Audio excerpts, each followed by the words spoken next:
Salam, shalom, all praises to the horizon, peace and wisdom. Wise solace. Hopefully I'm clear. I don't feel like speaking too loud today. Whoever's in the live, please let me know if I'm clear at this tone. I want to do this deep video explaining ancient Sumerian history. The handbag and the watch. Peace and wisdom. What is this thing? Peace and wisdom, L. Hey, love. Salam, shalom. Hopefully everyone's in good spirits. Subscribe to the channel. Thumb me. And visit the website wiseservant.org or upscaleknowledge.org.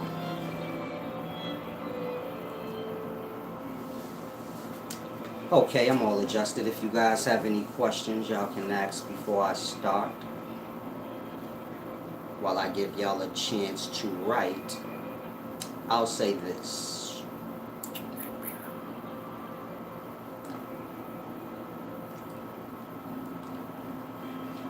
Wisdom is all mind, meaning all intellect.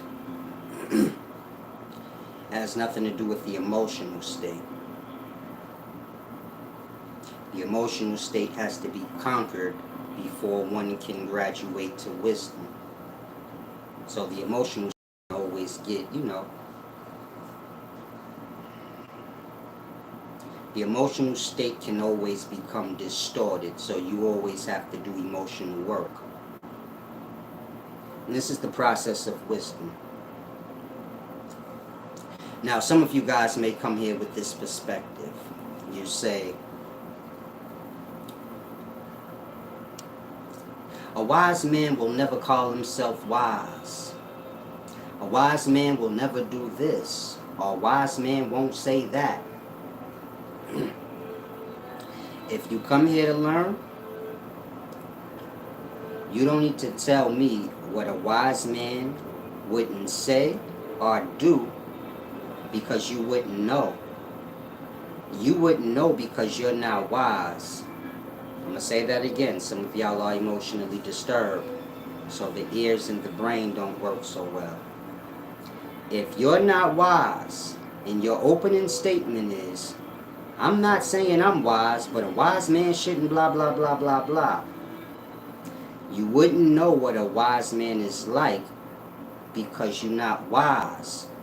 And so if you were self-aware, you'd realize what I just said makes no sense. Meaning, if you're not wise, how would you know what a wise man is like? That makes no sense unless you're disturbed or you have to be right. Now, a lot of y'all fall into that category, and so apply it to self so you can see how scrambled the mind is. Meaning y'all have emotional issues, envies, arrogances, many different emotional states y'all carry. It interferes with y'all learning. You say, how? Again, you seek wisdom, you not wise yourself, but you telling the wise how they're supposed to be. How would you know? That part. You'd only know what a fool knows. And only thing a fool knows is to speak what they don't. That's what makes you a fool. When you speak what you don't know. And so again, if you come here, you have to come with the emotional state together, or you're not going to learn anything. You're going to be doing everything outside of self. Wisdom is for the self. Not to entertain the self or babysit the self. Wisdom is for the self to grow and learn. If you come in here and you're nitpicking at things that I do that you don't like, you lost off the wisdom. You stuck on me. You have to apply that to your own self. Some of y'all don't have self-worth. And so if you're lacking self-worth, then you start to overly pay attention to other people and not what you came for. You came for wisdom. Somehow the mind goes into things outside of that. You just say solid shirt open. A wise man wouldn't do that. That's kid talk. I'm gonna say it again. If what you saying is petty and kiddie, have nothing to do with wisdom. It got to do with your perspective. That's based on your emotional state. I'm saying all of this for those of y'all that's true seekers of wisdom. You gotta adjust self. Most of y'all are learning how to be angry, how to be envious, meaning you following teachers who teach other people. They're critique teachers. They look for things that they think others are doing wrong, and then they teach on that. That's not wisdom. That's why you dumb down. That's why all you know how to do is that. And so you have to be self-aware. Meaning wisdom ain't just the teacher. You gotta have control over yourself and the brain for yourself to know these things. I'll say it again. Most of y'all are learning how to be angry, how to be critiquers. You follow people who look at other people and look for things to say. Look for things to critique. And that's what you're learning. You're not learning wisdom. Some of y'all are learning hate. White man foot on my neck, this, that. You're learning how to be hate-filled with other people hate. Wisdom don't got nothing to do with those things. And so when you come here, come for wisdom, because that's all I'm checking in for. I'm not going to pay y'all no mind on these other things the way y'all want me to. Meaning y'all like to have discourse on dumb things. I don't. I don't deal with individuals. I don't do wisdom critiquing others. I do wisdom on whatever the topic is. And I break it down. I speak to the whole. If what I say, you fit the shoes of it, then you step into the shoes on your own and reveal your own self. You get my point? And so that's what wisdom is. It's just spoken truth. It will disturb whoever's on the opposite side, but you have to grasp these things. Peace and wisdom, Chanel X. Can I get some thumbs up? I'm about to give y'all some deep scholarship. I don't want to keep starting off in a disturbed manner. A lot of y'all have reverse perspective. You think because a thing hurts your feelings that a person's angry. My wisdom ain't got nothing to do with anger. Ain't got nothing to do with hate. Some of y'all just angry. And so a lot of the things I say, they dead point on. And so apply these things I'm saying. Meaning a lot of y'all say y'all seeking wisdom, but y'all don't apply the jewels. Y'all think the jewel is in the scholarship. The jewel is in these things. Y'all not stable to learn. And so wisdom is all self-reflection. Y'all don't pay the self no mind. Y'all pay everybody else mind. You get my point? I'll give you an example.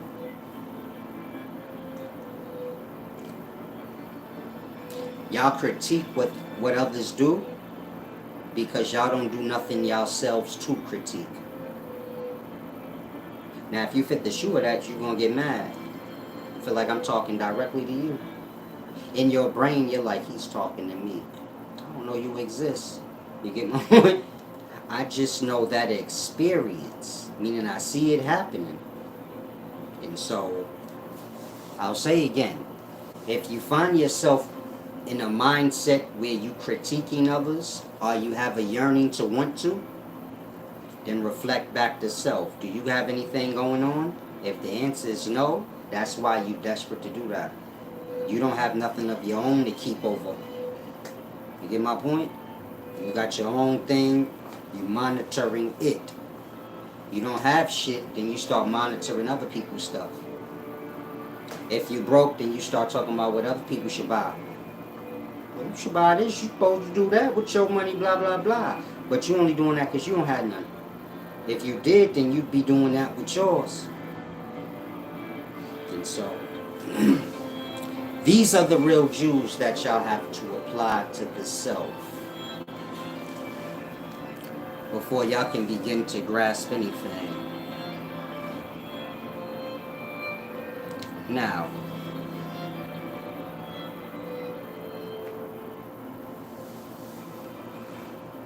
let's get into the Sumerian scholarship. Peace and wisdom, C-Rad. I got your email, but it was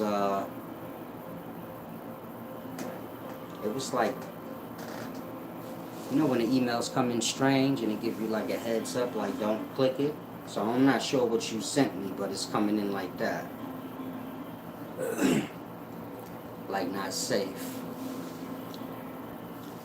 If anyone has any questions, y'all can ask. I'm kind of trying to buy time to see if, you know, y'all gonna apply this wisdom coming here in good spirits, things like that. I'm not here to teach. I'm here to teach those that support us, those that have love, not those that are scramble-minded. A lot of y'all fall into that. Give you an example. I told all of y'all can't learn flip-flopping around. You're going to scramble your mind out. Make yourself stupid. Y'all don't apply that. I say, man, you better pick one teacher and learn from that person. Now, you know what the scramble-minded person going to do? They're going to pick a teacher outside of the person that actually told them that. Dumb like that. Again, they're going to pick a teacher to learn from, but not the one that told them that advice. They went on the advice of the teacher, so that's the teacher that they learn from. But do you get my point? Again, if I tell you, you got to pick a teacher to learn from, you can't flip-flop around. So you take that advice. You pick someone outside of me, like that. Your brain is scrambled. You're still learning from different people. You're taking my advice to go learn from someone else who didn't tell you that. Again, you're still learning flip-floppity. And it's because of what I just said. When you flip-flop around, you make the self stupid. You know how many people took that advice that I gave them and decided, I'm going to go learn from this person. But you did what I said. What sense did that make? That part. And so you get my point? No progress. Get stuck in that way. C-Rad said, yeah, I'm going through some mental stuff, but I got it figured out. Y'all minds are going to get more and more scrambled until y'all get to the point where y'all start applying what I say. Y'all listen. Y'all lost into YouTube, meaning y'all come on here with the mindset subconsciously to be entertained and babysat. And so when y'all seeking out wisdom, y'all seeking out things that have to do with entertainment, not learning. When you come to my channel, you should be in a still environment.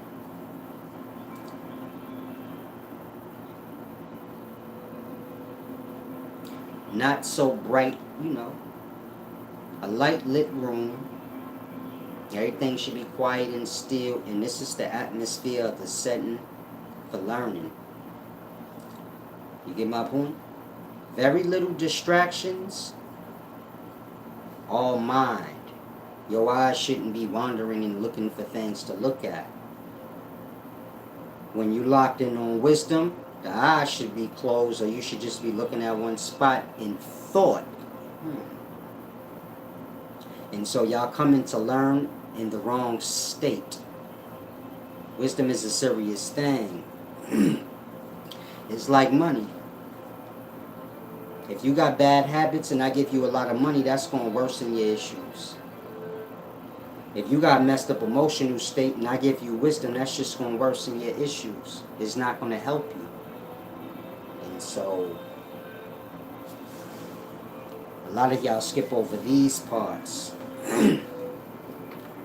That's the main thing. A lot of y'all have to decide with self. Am I entertaining myself or am I seeking knowledge? Because a lot of y'all been on here seeking knowledge for hella long, but you ain't no different than you was ever. The mind's still the same. The emotional state still the same. And so, wisdom is growth in those aspects. Starts with the self. Salam, shalom. Can I get some thumbs up, please? I want to give y'all some deep knowledge. I don't want to give it to people that have disturbed problems.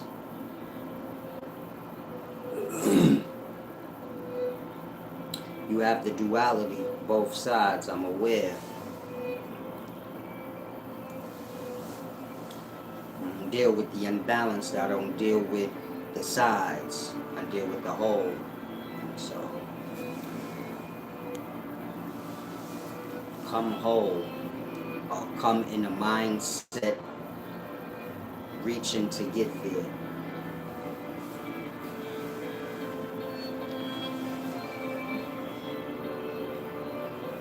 Y'all are being groomed to be dumb.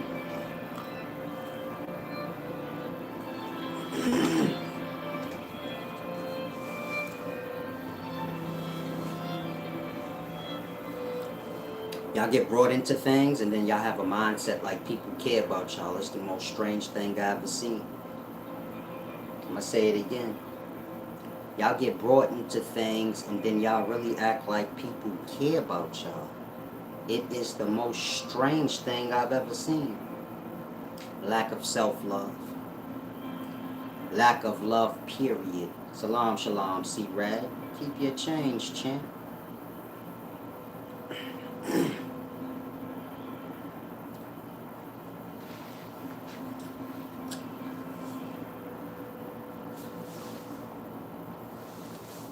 Threw me off a little bit. C-Rad, he gave back. Salam, shalom. Thank you, champ.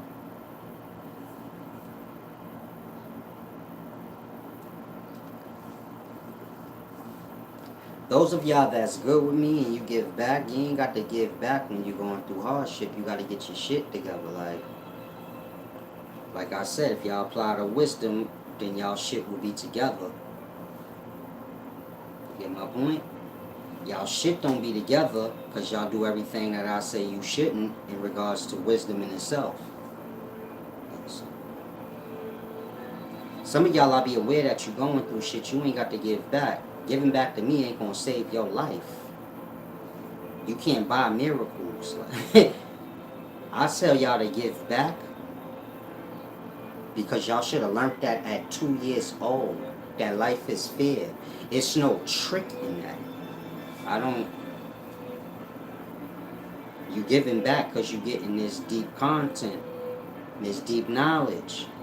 If you apply it to yourself, you should see growth in all aspects of yourself. In that, you should feel like you owe. Now, whether you apply it or not, life's still a balance, you still owe. So when I say give back, it's for that. If you giving your last, well, like I said, you can't buy miracles. So I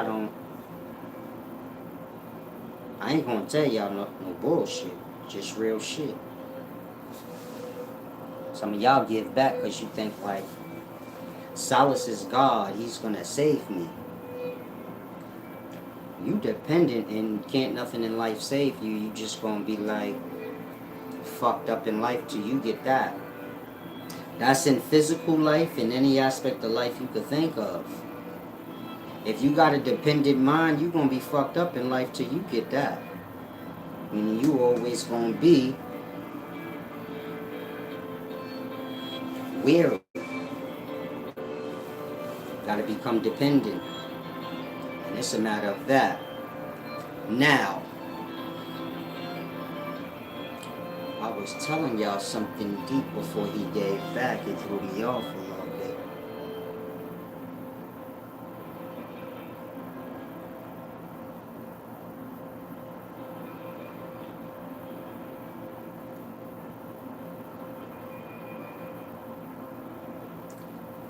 Okay, we good to go.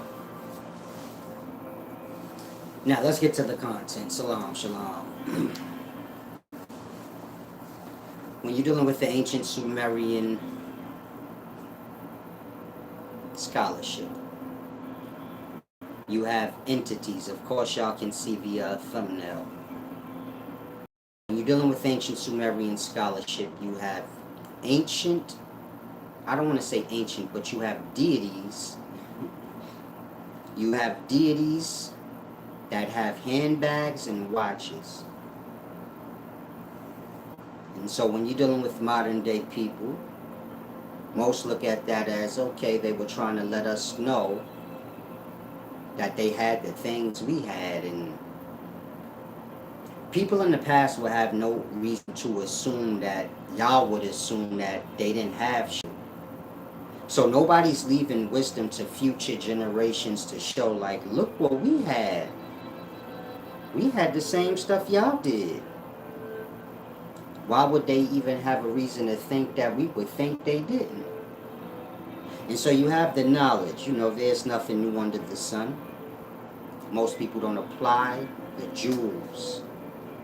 You go in one ear and out the other, but they have handbags and watches. Now the handbag, let's start there. Most people wonder what that is. Of course, y'all have the image. It's the placenta. And what that handbag that the ancient entity is holding is basically saying, whoever eats from the tree of life and conquers death will come into existence with their bag, their luggage. And so when y'all are born, y'all are not born with nothing. Y'all come into life with a bag attached to y'all. And in that bag is deep things, but so I'm not going to go there. That's the deep stuff. But like I said, y'all are born with a bag, and this bag is not just, it has living belongings in it. Meaning the bag is something, but it's yours. And so, you know how they say you're born in a life with nothing? Well, that's not true. You're born in a life with your luggage, your bag. It's called a placenta. Now, when you're dealing with ancient cultures, like ancient Sumeria, ancient Egypt, they believe life is manifesting forth from the Duat, the waters of Nu, the Abzu.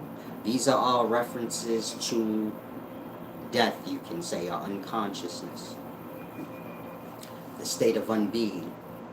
And so they're viewing life as emerging out of the waters of Nu, or emerging out of the waters of unconsciousness.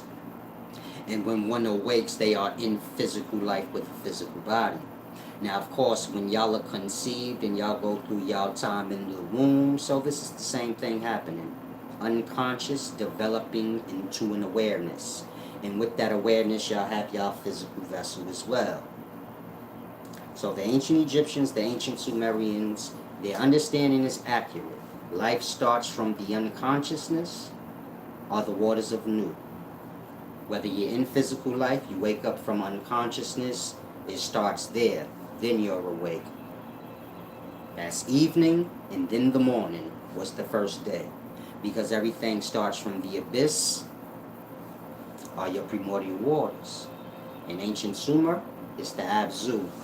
In Egypt, the Duat. Well, in Egypt, it's the waters of Nu.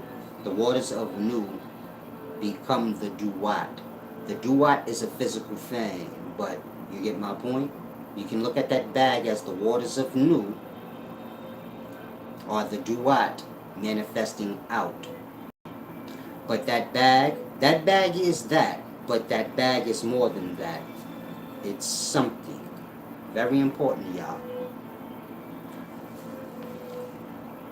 And so, like I said, when you're dealing with the ancient cultures, they understand that life is manifesting forth from what we would call the death. And so the handbag is explaining the placenta, which is to say, any souls who have eaten from the tree of life, which is to cause death, Though, meaning if you ate from the tree of life, now you're dead. But now you are born out. And so those who ate from the tree of life and conquered death, you're alive. You eat from the tree of life, then you die. Look at it like before your father ejaculated you out, you knew nothing of death. You get my point? This is you aware before death, one with the whole, or one with the Father, yours. When he ejaculated you out, this is like you're eating from the fruit, and so now you are dead or unconscious. And so, of course, you're put into the egg cell or conceived, and you evolve in that womb from an unconscious to a conscious. When you're born out, so this is your conquering the duat, or the death. Meaning when the baby is in the womb, this is death being conquered, or night being conquered. And a set, like sun setting, Set, the ancient Egyptian deity, like him being conquered. And so, all souls who eat from the tree of life and conquer death will come into physical existence with their bag, that bag being the placenta. That placenta being a very important thing to the baby. Not in terms of you carrying it around or keeping it, but what it is. And so, like I said, when you're dealing with the ancient Sumerians, the bag has to do with the placenta. Now you have to watch. You have these bird-winged, strange deities in ancient Sumer. In regular men, they have watches on. The watch means that the deity is an aspect of time, or a deity of time, meaning time personified. Now, if you've been paying attention, I did a video called Time is a Menstrual Substance. Let me say that again. I did a video explaining how time is a menstrual substance. Meaning menstrual cycle is your first aspect of time. You have your 4 parts of the menstrual cycle, not the substance, the cycle itself. This is where you get your 4 aspects of time: your morning, afternoon, evening, night, your summer, spring, winter, fall. You get your aspects of time from menstrual cycle. This is before physical vessels. So if you're thinking that's dumb, before you can get any physical vessel, our world and universe being a physical vessel as well, you have to go through the menstrual cycle and menstrual substance stages. Time is literally the menses. Now, hopefully y'all seen that video. If you didn't, find it. Those deities represent the entities within the menses. If you're lost, look up Oogenesis. Oogenesis. This is science. This is explaining how the primordial germ cells over time evolve. There's thousands of them. They evolve into the 400 or so egg cells that a woman carries. And so when I say primordial germ cells, think of sperm cells. Before they become sperm cells, they are kind of groomed or fashioned down below to that stage by your Sertoli cells. These are your nurse cells. So you have cells that are in control of sperm cells going down below. When you're dealing with the woman's womb and her menses, of course, from the menstrual cycle, you get the egg cell. This is a pre-body. This is what becomes the body. And so the physical vessel is coming from the menses, or time. This is why y'all all on y'all long time. When I fall asleep, don't got nothing to do with your time stopping. Mine did. When I wake up, You get my point? I left off from where I went. Or I finished off from where I started before I went to sleep. You might be asleep or awake, wherever you get it. We are all on our own time. Then we all follow a greater time. I don't want to say it's man-made, but it's man-made. And so, you get my point?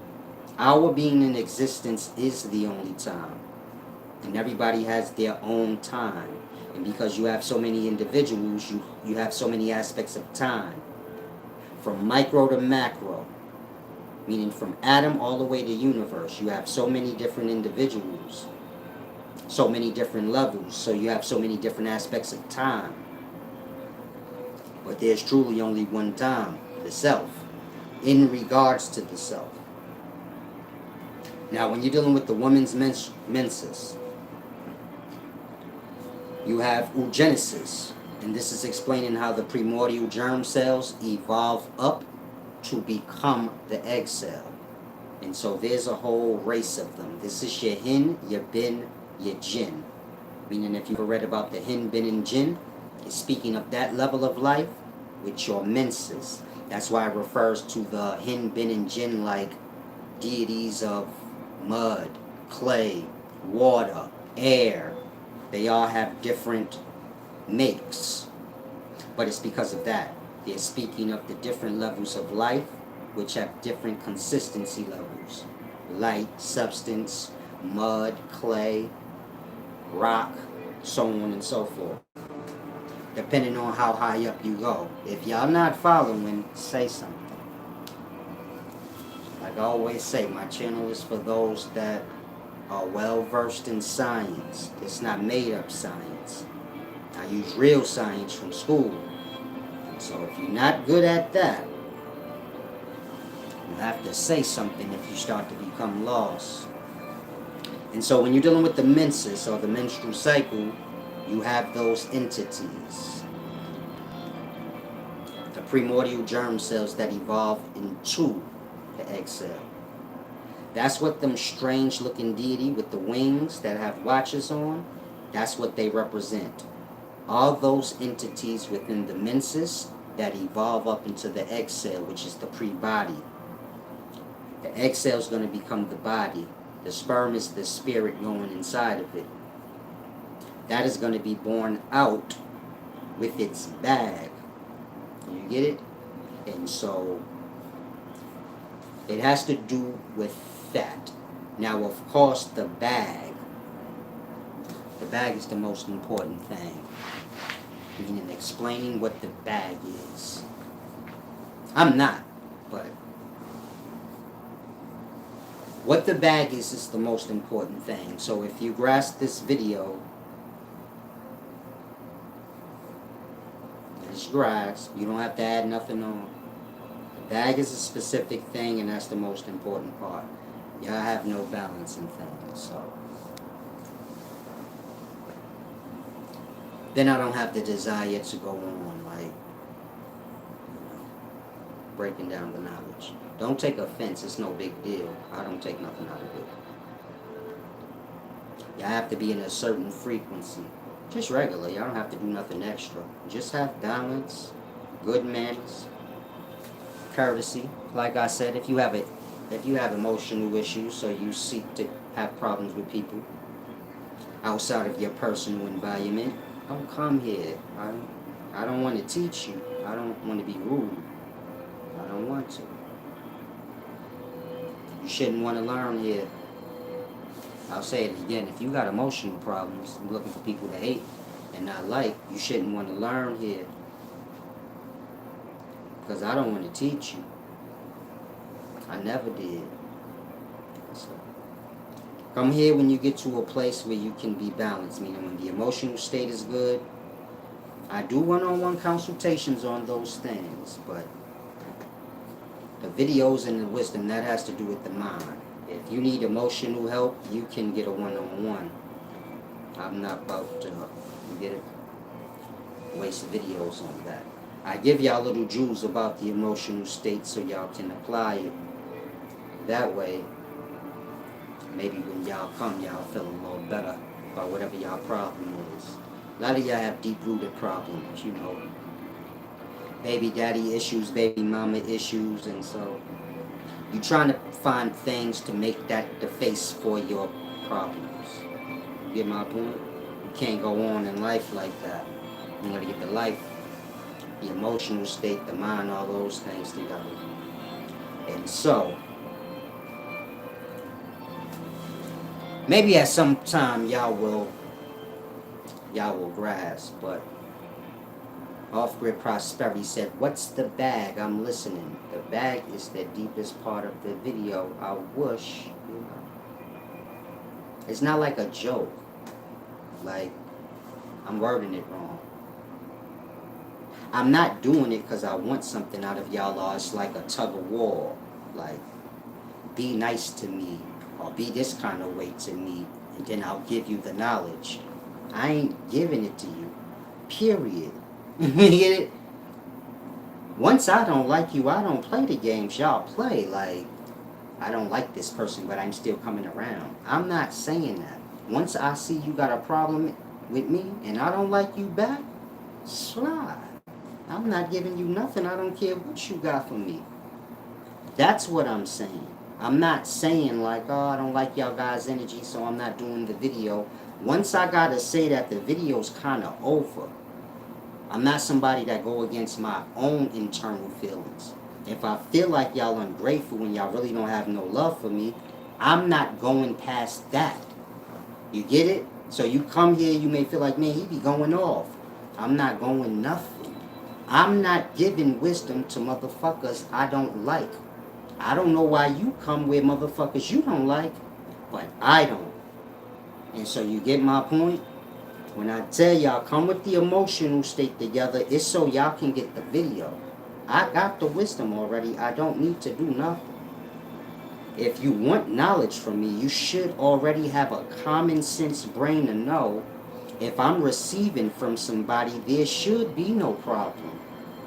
I come in good spirits, they giving them to me. What is the problem? What do I have to complain about? And so I'll say again, some of y'all disturbed, you ugly inside. And I don't want nothing to do with you. I don't care what you got to offer. I'm basically saying slide. Other than that, come in here, give thumbs up, share the video in a respectful manner, things like that. Be supportive. You being supported on the mental side of things. And so, hopefully y'all start to get the things I'm saying. Y'all think we having like a back and forth. Y'all got nothing to offer me. That's just the truth of the matter, and that's not an insult. Y'all come in here for wisdom. Y'all not telling me nothing deep. That I could be like, okay, let's swap minds and see what we can do. You get my point? The video goes way, way deeper. Meaning what the bag is, it goes deep.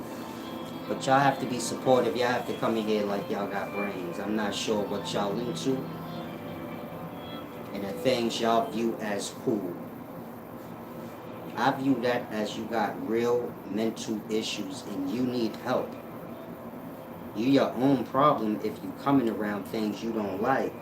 And this is the reality for most people. They spend their life disturbing their own self, blaming other things. Things that can be of assistance to them. But they so emotionally disturbed, they spend most of their life putting themselves in position and in situations of things they already subconsciously said they don't like. You get my point? I'm not saying the thing that you don't like is wrong. I'm saying you should see you disturbed beyond you the problem.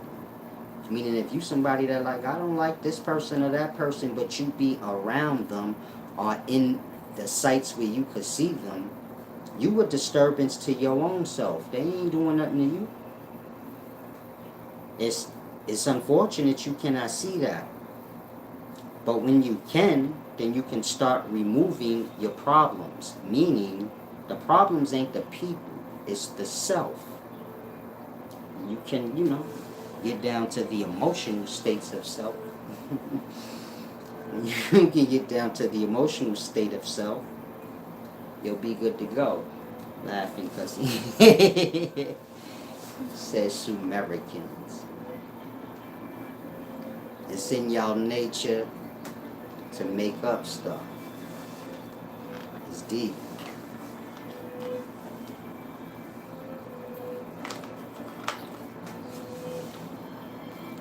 But I suppose that'll be the new wisdom soon.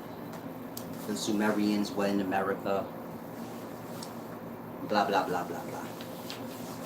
But hopefully y'all grasp. When you're looking at them ancient Sumerian deities, now of course you got many videos with people. Some people pretend they wise. You get my point? Meaning y'all gonna see videos now that y'all know what the bag is. It being the placenta.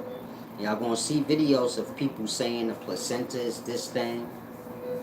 We gonna have videos of other people that are saying that the ancient Sumerian bag is this thing. Meaning these videos have already been done. But now that I'm doing this one, you know, when you see them videos, you're gonna realize, oh yeah, they didn't know what they was talking about all that time. You get my point? Because it's undeniable. The deities have a bag. If you grasp everything I explained about the watch, so on and so forth, it goes perfectly together. Like I said, there's more. And so you're gonna see videos that have the wrong explanation for what those things are. And so you just use that so you can see like how y'all lie and pretend like y'all know before y'all do. If you know things before you do, then you already know you're not never going to get wise. You're going to have to question it. Again, somebody told me, man, a wise man don't call themselves wise. If you're not wise, how would you know that? How would you know what a wise man is like? And being as though you already know what a wise man is like, how you ever going to be one if subconsciously you already know, even though you seeking wisdom? Like that. Now, some of y'all are a little slow. You might not even grasp what I said. But try to grasp.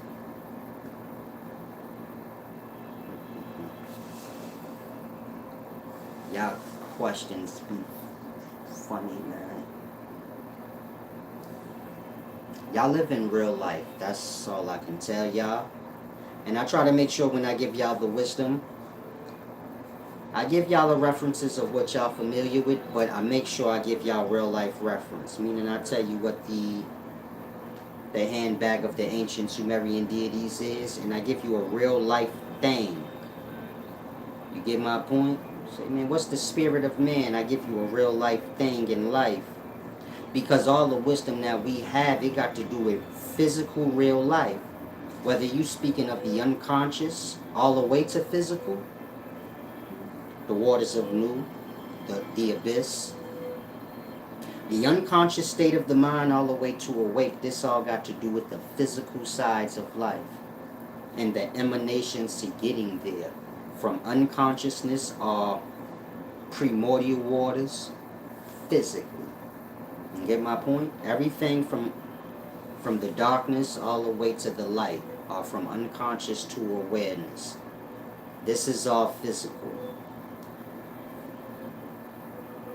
When I give y'all breakdowns of deep knowledge, I always make sure I give y'all what is speaking about in physical reality.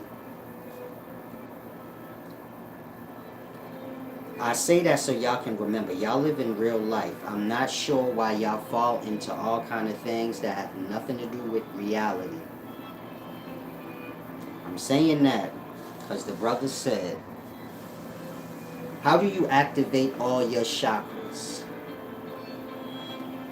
I'm not sure why these things make sense to y'all. Meaning whatever you learned about chakras, I'm not sure why it made sense to you.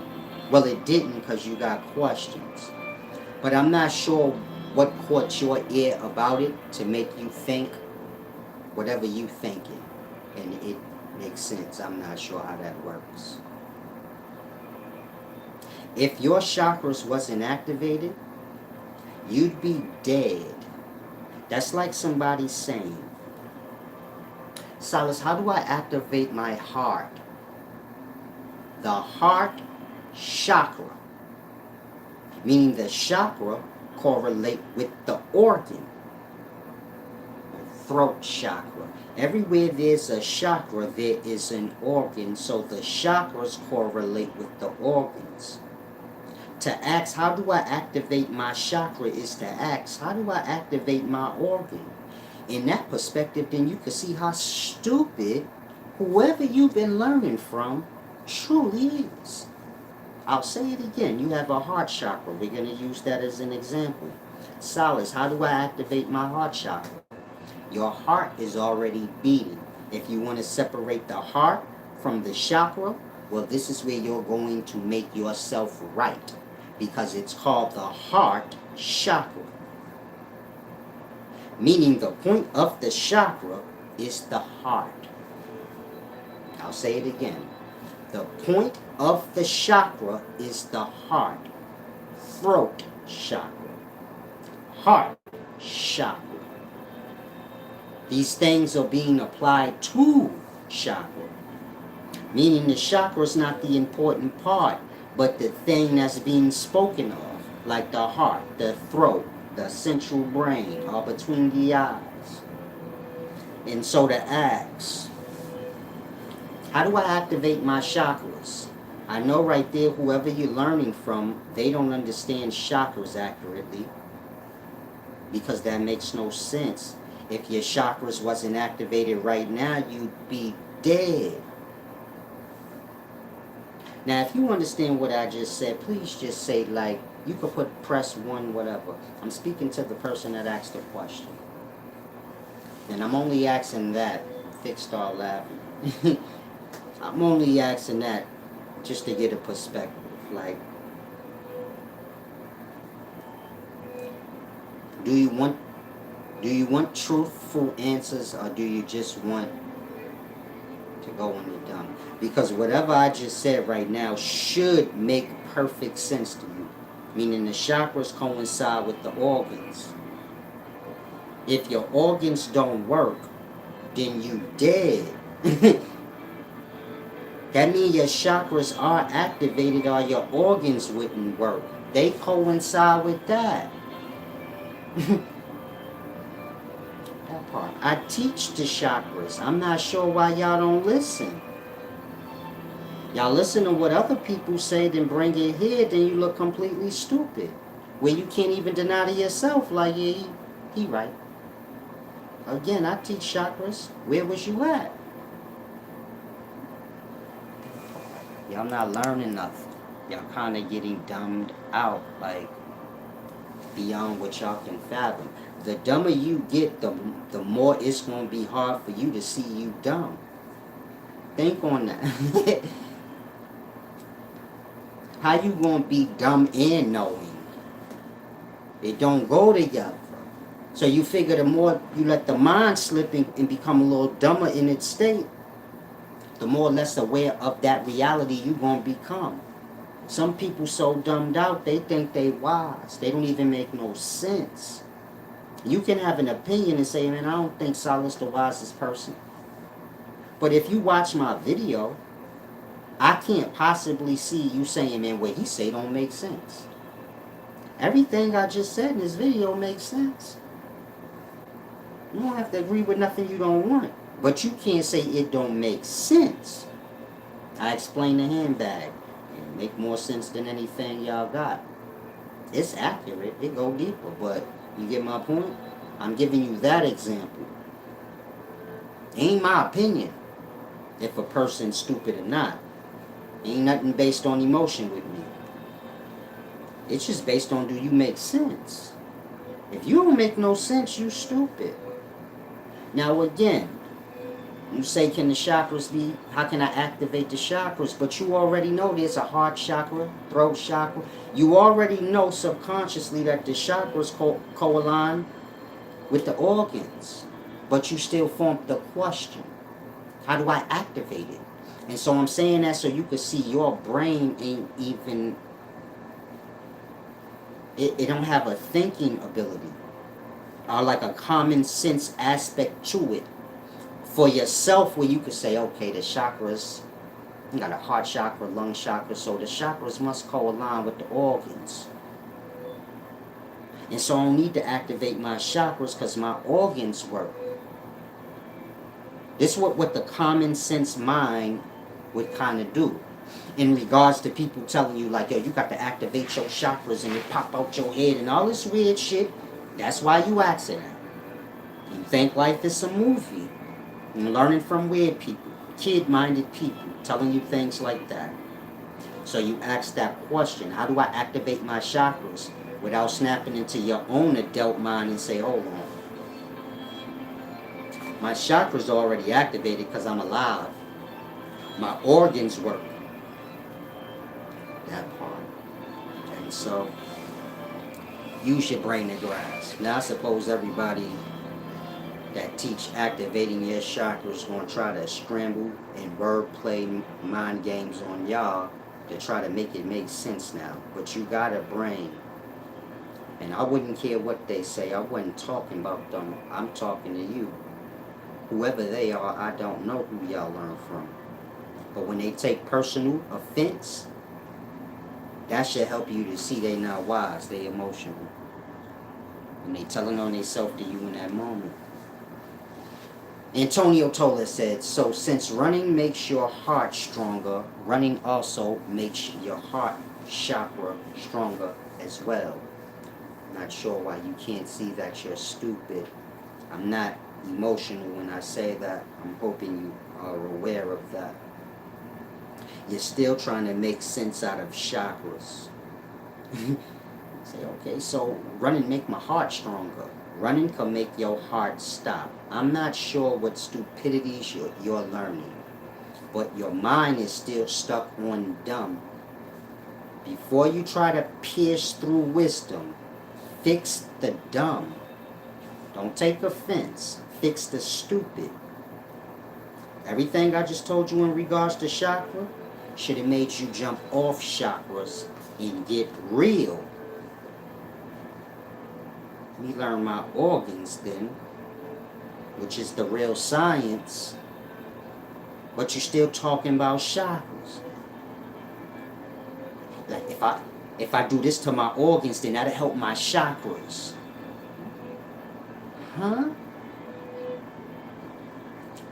If you can grasp what I'm saying, then you can see how stupid you're becoming.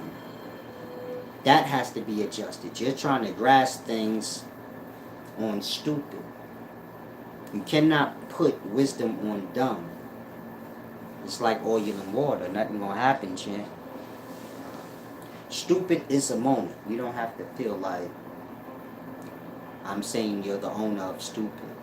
I'm just saying you're stuck on stupid, like, right now. I explain to y'all how y'all get dumb. Some of y'all are emotionally disturbed by words, so you hear the dumb part and it applies to self, and then you don't grasp past that part. Out mindset said y'all should be wiser by now from his actions of time and study and presenting scholarship to this channel. Y'all go study and practice what his channel offers. Salam, shalom. Thanks for that, champ. Those words he said true. Y'all should definitely be more smarter than y'all are now. But y'all are dumber than when I came. Just on a real level. Just being honest with y'all. Y'all getting dumber, like. Y'all getting more all over the place. Some of y'all not doing too good emotionally, but this is what stupidity is. It takes away the awareness. Wisdom is just being self-aware and aware of others. The stupidity is when that starts to recede. You start to lose awareness of yourself, and then that you start to lose awareness of others. And this going to tie into your manners and how you view things. Meaning most of y'all don't view yourself. That's why you don't see how stupid you are until it's too late. You don't take the time to reflect on self from the outer. You just babble, and in whatever small environment you in, you think that is the whole pinnacles of life. You never take a time to think, okay, outside of this environment, what am I? Some of y'all whole bozo. And you don't want to see that part. And so this is what wisdom is. Reflecting on reality. Some of y'all too old to be stupid. It's your emotional state though. Too emotional. Salam, shalom. VR bot said nice scepter. Thanks, champ. Like I told y'all, man, y'all notice everything but the knowledge. So y'all gotta get the minds together. It's okay that you like this scepter. I would have gave it to him in real life. Like that scepter's all is here. Fix your brain, man. Shit ain't nothing, blood out.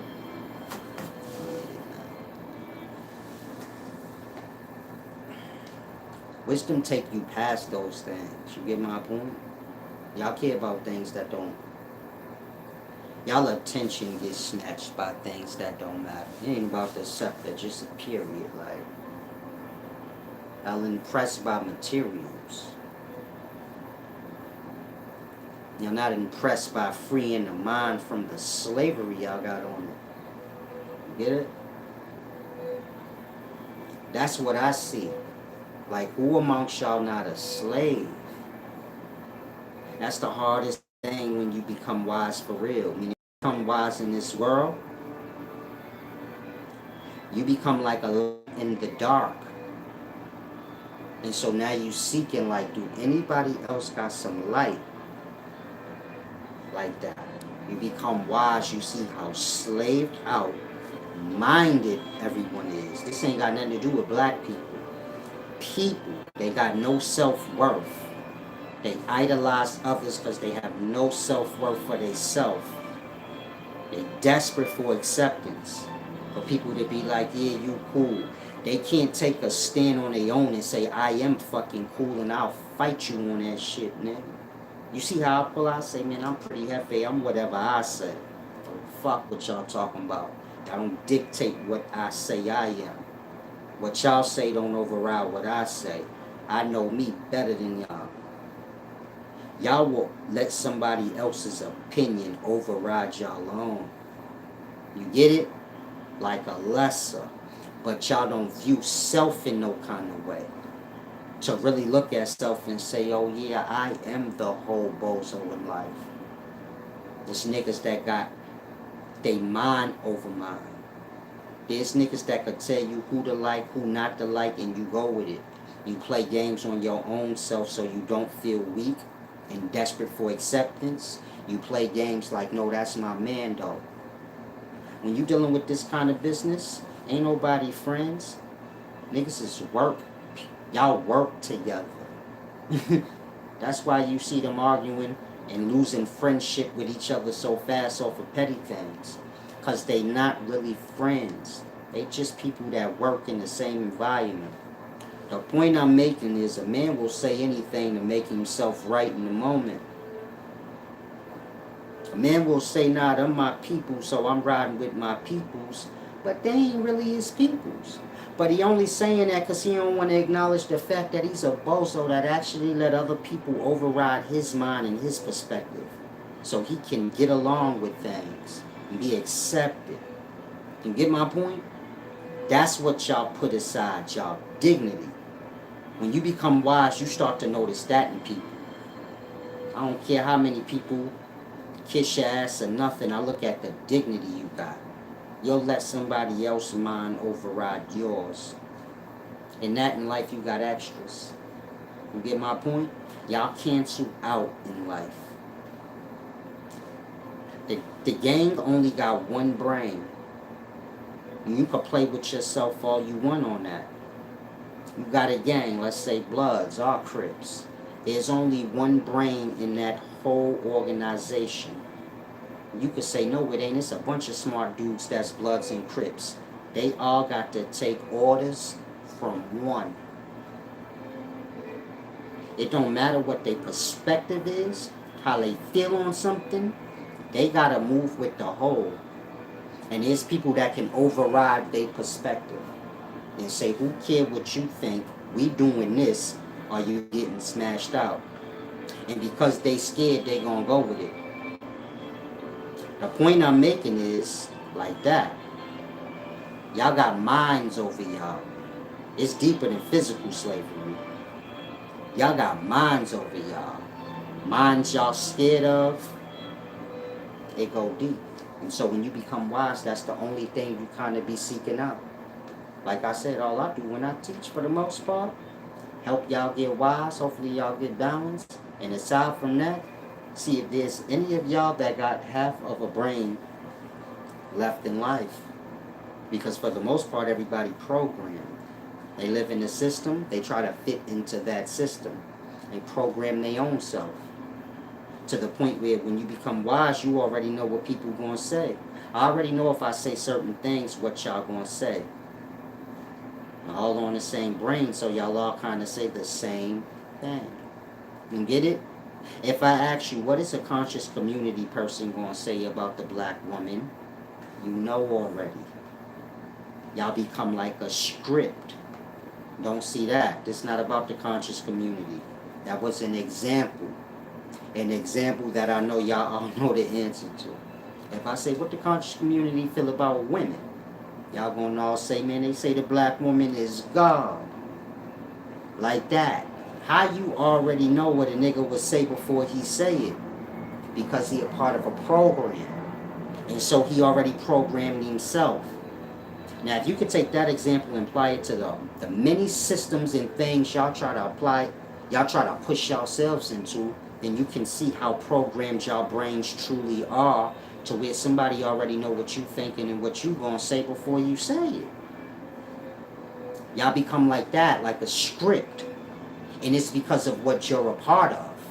You program your brain to be like that system. In that, people can already prejudge your movements, what you're gonna say, what level your brain is, meaning y'all make yourselves weak and dumb in that moment. Some of y'all come here, you say, yeah, that nigga Silas to smoke all them niggas in the conscious community. It's only because of that reason. They all have a script to follow. It's easy to knock them off track. The black woman has to be God, and all these things they said have to be. Now, if they childish and truly don't make sense, they can't get off of it. They have to stick with the script. In that, any of y'all can bust their ass. You don't even have to be wise to, because they're already in a script. Wisdom is fluent. It can flow. It's not stuck. When I teach, there's no agenda. This is why it's hard for y'all to stump me on things. Because there's no agenda you can tie me to say, okay, this is his agenda. And so we just have to chop down the agenda. I don't go with the conscious community over the Hebrews, or this thing over that thing. It's just wisdom. There's no agenda attached. You get it? When I say agenda, we from Africa. That's an agenda. And so the teaching's going to be altered and groomed to that agenda. In that, whoever fall under that agenda, their brain is like a script.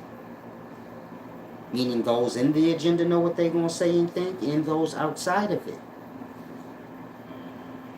Those little puddles is what dumb y'all down. It's like a Christian.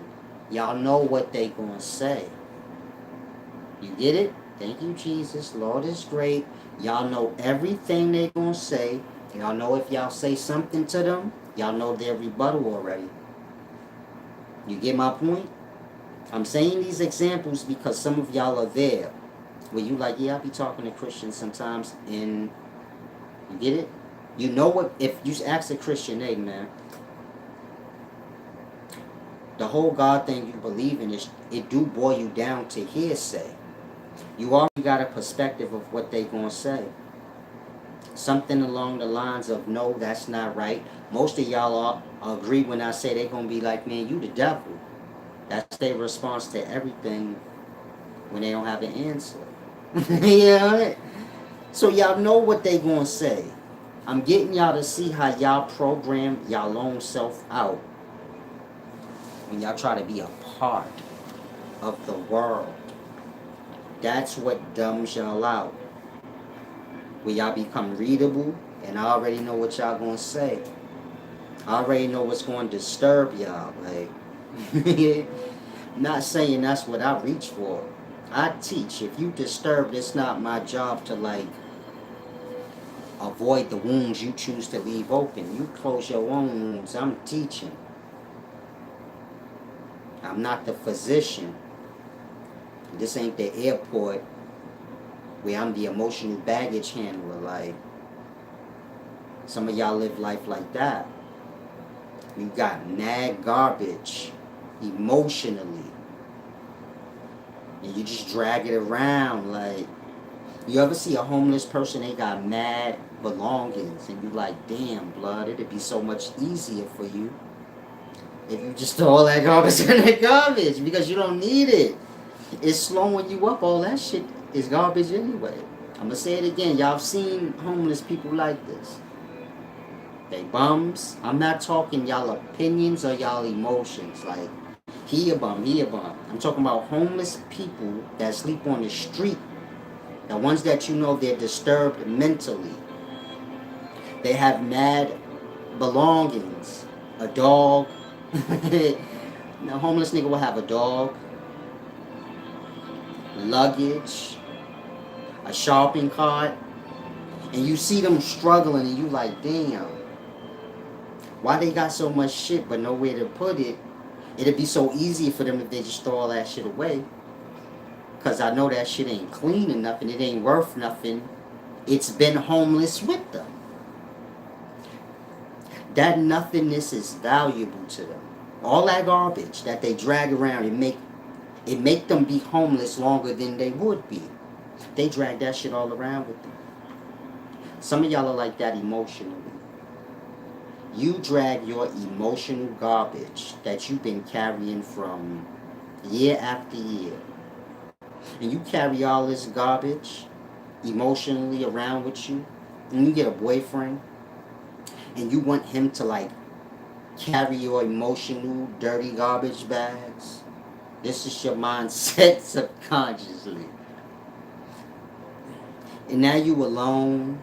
And you like, I'm tired of men. I don't get men. Men stupid. You emotional bum. I know women don't want to hear this. You're an emotional bum. You have to get that part together. You're like the Grinch that stole all the happy good times. Niggas trying to have vagina in good times. When a man say, oh, I see this girl that I like, that's his mind. Vagina in good times. This is what he sees in her. Men don't look at women for things they need. Like, ooh, she got money, I want to fuck with her. If a man want to fuck with a chick that got money, it's just so he can make other men like, yeah, I smashed her. Y'all view her as important because she got money, so I hit it. He don't really care about getting nothing from her. He'll take it though, like the finances. Meaning men don't care about women taking care of them so much. It's an embarrassment for them truly. They'll take it, but that's not the goal. So men are never checking for women for their material possessions. Meaning when a man comes to a woman, it's from honor. I don't care what woman you are, you know that's the truth. A man is not looking to take advantage of your material possessions because that makes them look like a bum. And so that if they do that, it's because they just desperate. But that is not the intention. When you're dealing with a woman, it's reverse. Women looking for a man in regards to materials. Their intentions is dishonest. And this is why women have the most pains in regards to relationships, in regards to life in general. Meaning a woman has menstrual cycle pains, birth pains, emotional pains, all the pains in life women got. Men don't. We enjoy sex and having a baby because we don't have those problems. We don't have menstrual cycle pains every month like a bill. They live like they got a debt to life. They get those menstrual pains every month. Like how you get those rent pains every month. Where you like, damn, fucking rent done pulled back in again? Fuck, I just paid it. Rent pains hurt. Like, if you not grown, you don't know nothing about that. But when you grown, you like, yeah, them rent ain't nothing worse than rent pains and mortgage pains. It's like hunger pains. Rent and mortgage pains hurt more than hunger pains. Hunger pains come after that. And so women deal with that. Like, they get their menstrual cycle every month. It's like life got them on a debt. Like, you gotta pay. A women's menstrual cycle lasts like 40 years, my nigga. Like, 30 maybe. 35. They 35 years in debt to life. The natures of life. Like, you get it? They have the menstrual cycle pains every month for like 35 years straight. When they're a little girl, they don't have menstrual cycles. They debt didn't start yet. And they get a free pass for the first times, like. But once they get a certain age, then they debt kick in, then they have like menstrual cycle pains and emotional problems. And it lasts for a certain time. See, a man busts nuts all the way till he dead. They menstrual cycle don't last till they dead. So that lets you know they got a real debt that they got to pay to life. This is not about like just a part of their existence.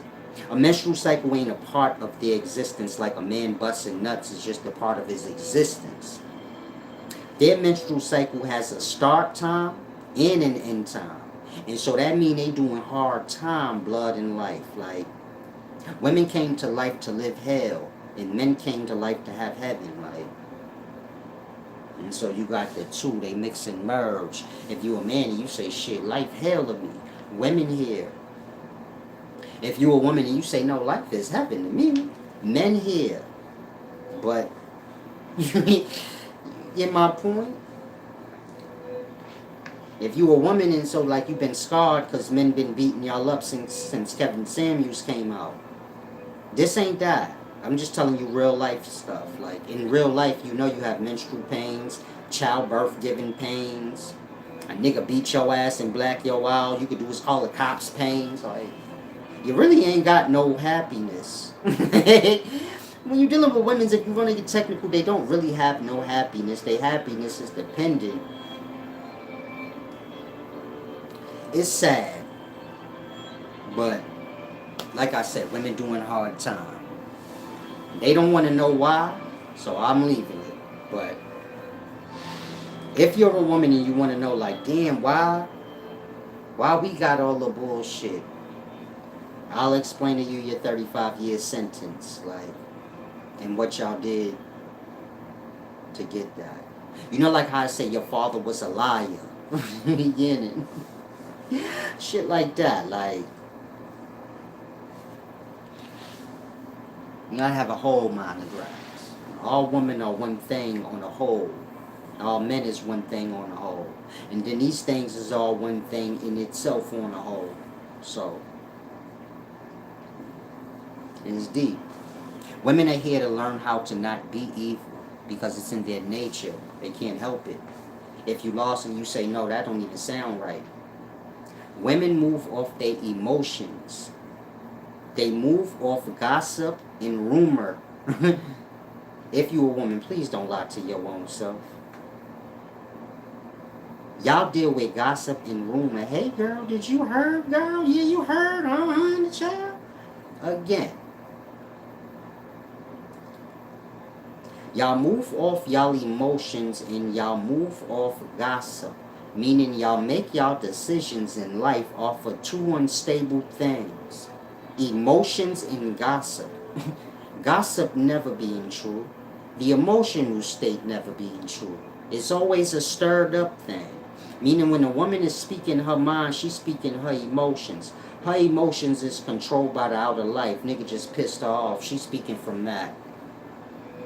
You get it? This nigga from back in the day pissed off. She's scarred now. She's speaking from that. They speak and they know from their emotions. They are emotional. This is something that they have to conquer. Everybody has to conquer things about the self. In regards to women, this is what they are supposed to be aware of in self, and this is the goal of what they need to conquer. They need to become more logical. You get it? A woman has all the potentials to be a divine thing in life if she can conquer her nature, which is to be emotional, gossipy, and rumor-like. These are dark things. When you're talking about somebody, you're speaking behind their back. Meaning you're working with the dark forces. What's hidden. That part. And so when a woman makes decisions on a man, a friend, anything, it always ends chaotically. Why? Because they don't have good decision-making skills. Because they base their decisions on their emotions, gossip, and rumor. Now you got men born and raised by these women. They move the same way. They think and they move on their emotions, gossip, and rumor. These the niggas you see in jail, broke, living with a chick, she taking care. You get it? It shows in the results. Again, rumor and gossip ain't true. Some people just truly don't get that. They say, no, everything I heard ain't a lie. It is, because the person you heard about wasn't there. There's a reason they wasn't there. So they can't talk back. Rumor got to do with one side. Gossip got to do with one side. Meaning it got to do with you don't know the whole. And so y'all make y'all decisions about people and everything based on lie, or rumor and gossip and y'all emotions. And this is why the chick had to do, and then she find herself taking care of the nigga, and she like, man, he a bum. Why you didn't know that beforehand? Oh, because you lost in rumor and gossip and worldly perception. And so they told you that nigga was that nigga, but he really just a cap-ass bum. That part. You have grown-ass women in life, and they clapping like, this brother know exactly what he talking about. And they move how I say. Meaning they work on controlling their emotions by not putting themselves in stupid-ass situations and crowds. Meaning we talking about real women now. They avoid shallow-brained crowds, all that gossipy dumb shit. Very small window of women like that. But you will come across a few like that. They was raised with brothers or something. And I don't tangle with a whole lot of women too much, because they say I ain't with all the chitty chatty shit. They understand all of that's falsehood stuff. Lack of self-worth stuff. It's going to reflect in the decisions that you make. You get it? And so if you a woman, don't take offense to what I'm saying. I ain't here to beat you up. The jewels is right there for you to apply to self. Like I said, this is not Kevin Samuels. Where I'm a little emotionally disturbed by women my own self. So I'm speaking from my emotion. I have no problem with women. I have baby mamas. I don't have no problem with them. When I see the shit y'all go through, then I think of my baby moms and I say, man, I didn't have it that bad. Y'all chicks be cheating on y'all and shit. I didn't never had them problems. I don't know what that's like. If it happened, I never was aware. So that's a blessing. But I'm quite positive. You know, some men, when they get with women, then women go crazy. They just stalk the nigga all day.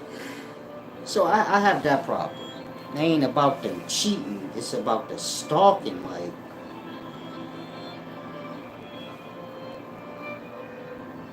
why you in the break room at my job? You don't work here now. My life. Baby mama just pull up with the fiend like, oh, why you here? Catch you fucking with them bitches, I saw you. I knew you would notice me if I walked up with the crackhead. Oh, shit. Whoa. You know, for a crackhead, it's not big old sad. Now, hopefully y'all grasp what I was saying if you're a woman. A man too, like I said, you have a lot of men. They full of emotion, they full of gossip and rumor. And so they base their decision making on that, and their results always end horribly. You a woman and you got a bunch of kids, and the daddy ain't there. So now you feel like a lesser. You're not a lesser until you let your mind go to that stupid place. You got to be aware of self and where you at right now. Nothing in life that don't say you can't have 3 kids and no father present and still have your class and your shit together to where you a prize to a man. It's not about what you got, it's about what you is. Like that. Y'all take on other people's stupid perspective. You might be a good lady with some good worth, and you made the wrong decisions when you was young, so you got a bunch of kids, but you take care of them kids. You get my point? And you on top of your thing. And you are logical now. You got to be for them kids because the daddy ain't around. You got worth more than a little thought that ain't got no kids and a fake ass. But a chick like that will let her mind go into the perspective of the world. She will jump into what she think the perspective of what people think. And so now she'll hang her head down with her 3 kids, and she higher than those that don't have none. She conquered her shit, and she doing what she's supposed to do. And she ain't really got no problems or no depression until she take on the perspective of the world. Start thinking like how the world perceive her. And so when she do that, then she gonna say, I got 3 kids, I ain't got no man. They gonna look at me like this, that.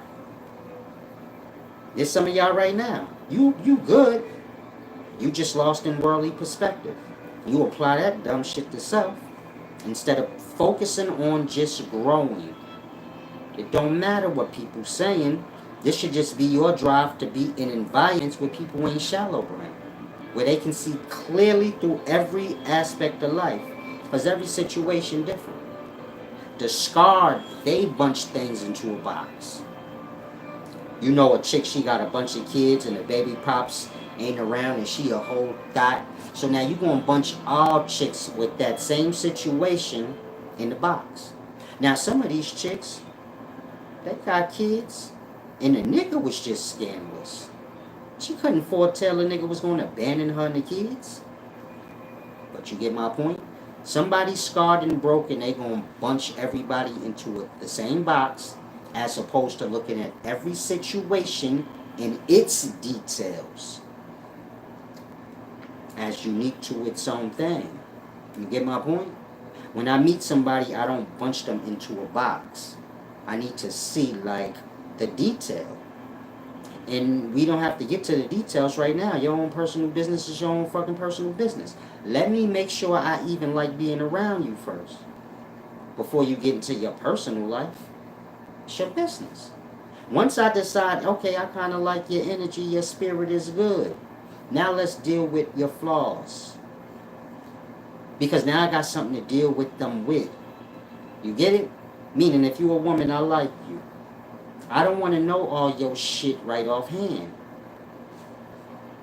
Let me decide if I even like you. If I know all your shit offhand, now I'm going to be basing if I like you or not off that instead of genuineness. How do I feel around her and how is she? From what I see. Once you get that down packed, then you get into all the extras. Some of y'all say, nah, you need to know those things first. You don't. Being around somebody and you're aware will usually tell you everything you're going to hear anyway. Taking the time and you getting to know somebody, so you paying attention to their nature and all these things. You're interested for real, beyond vagina and ass cheeks. And so you're paying attention to the details, how she speak, how much emotion is attached to when she's speaking. Meaning a lot of women don't know these things. When you're dealing with men that got class, a lot of y'all don't know what that is either. Y'all think class is like stupid shit. But when you're dealing with a man that got class, he looking at the details. How much emotion is attached in your tone. Because then he know like she gonna be getting aggravated fast. She got mad shit in her mind already. Her tone is like she ready. Some of y'all just speak naturally in a tone where if you pay attention, you like, okay, it don't take much for her to get hyped. I already have a perspective of how she carries it when she get upset. You get it? When you see how I'm speaking now, and there's no emotion really attached, I'm just telling you. Take how you take it. Like that. Some dudes speak and you get it?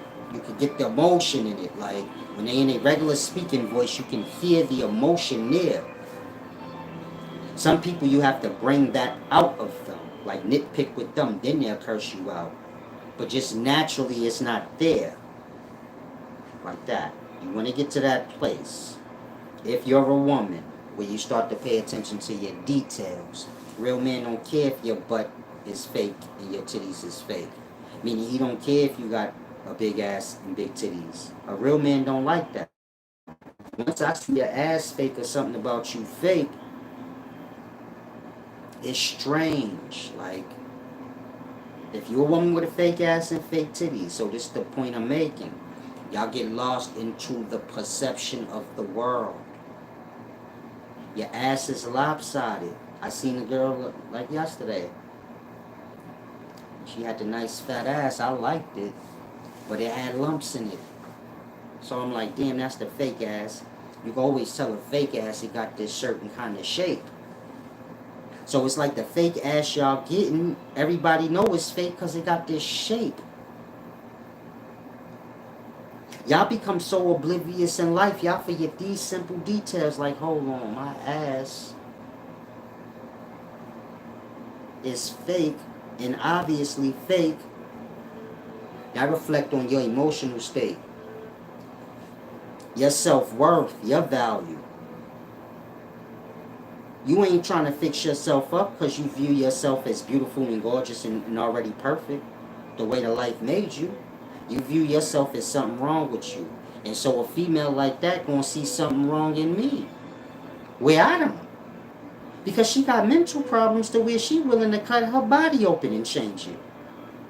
Again, a person that's willing to put themselves on a cutting table to fix things about their physical vessel, I mean, they gonna see problems in everybody's vessel.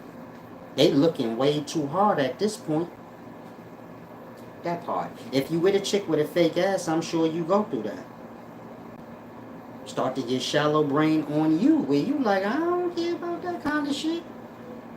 They got expectations for you to be fake like them. You hang out with a chick with a fake ass, so now she's encouraging you. You should get one too. She's encouraging you to be fake too. Like that. Y'all are not aware of these things and say, hold on, these are the problems in life.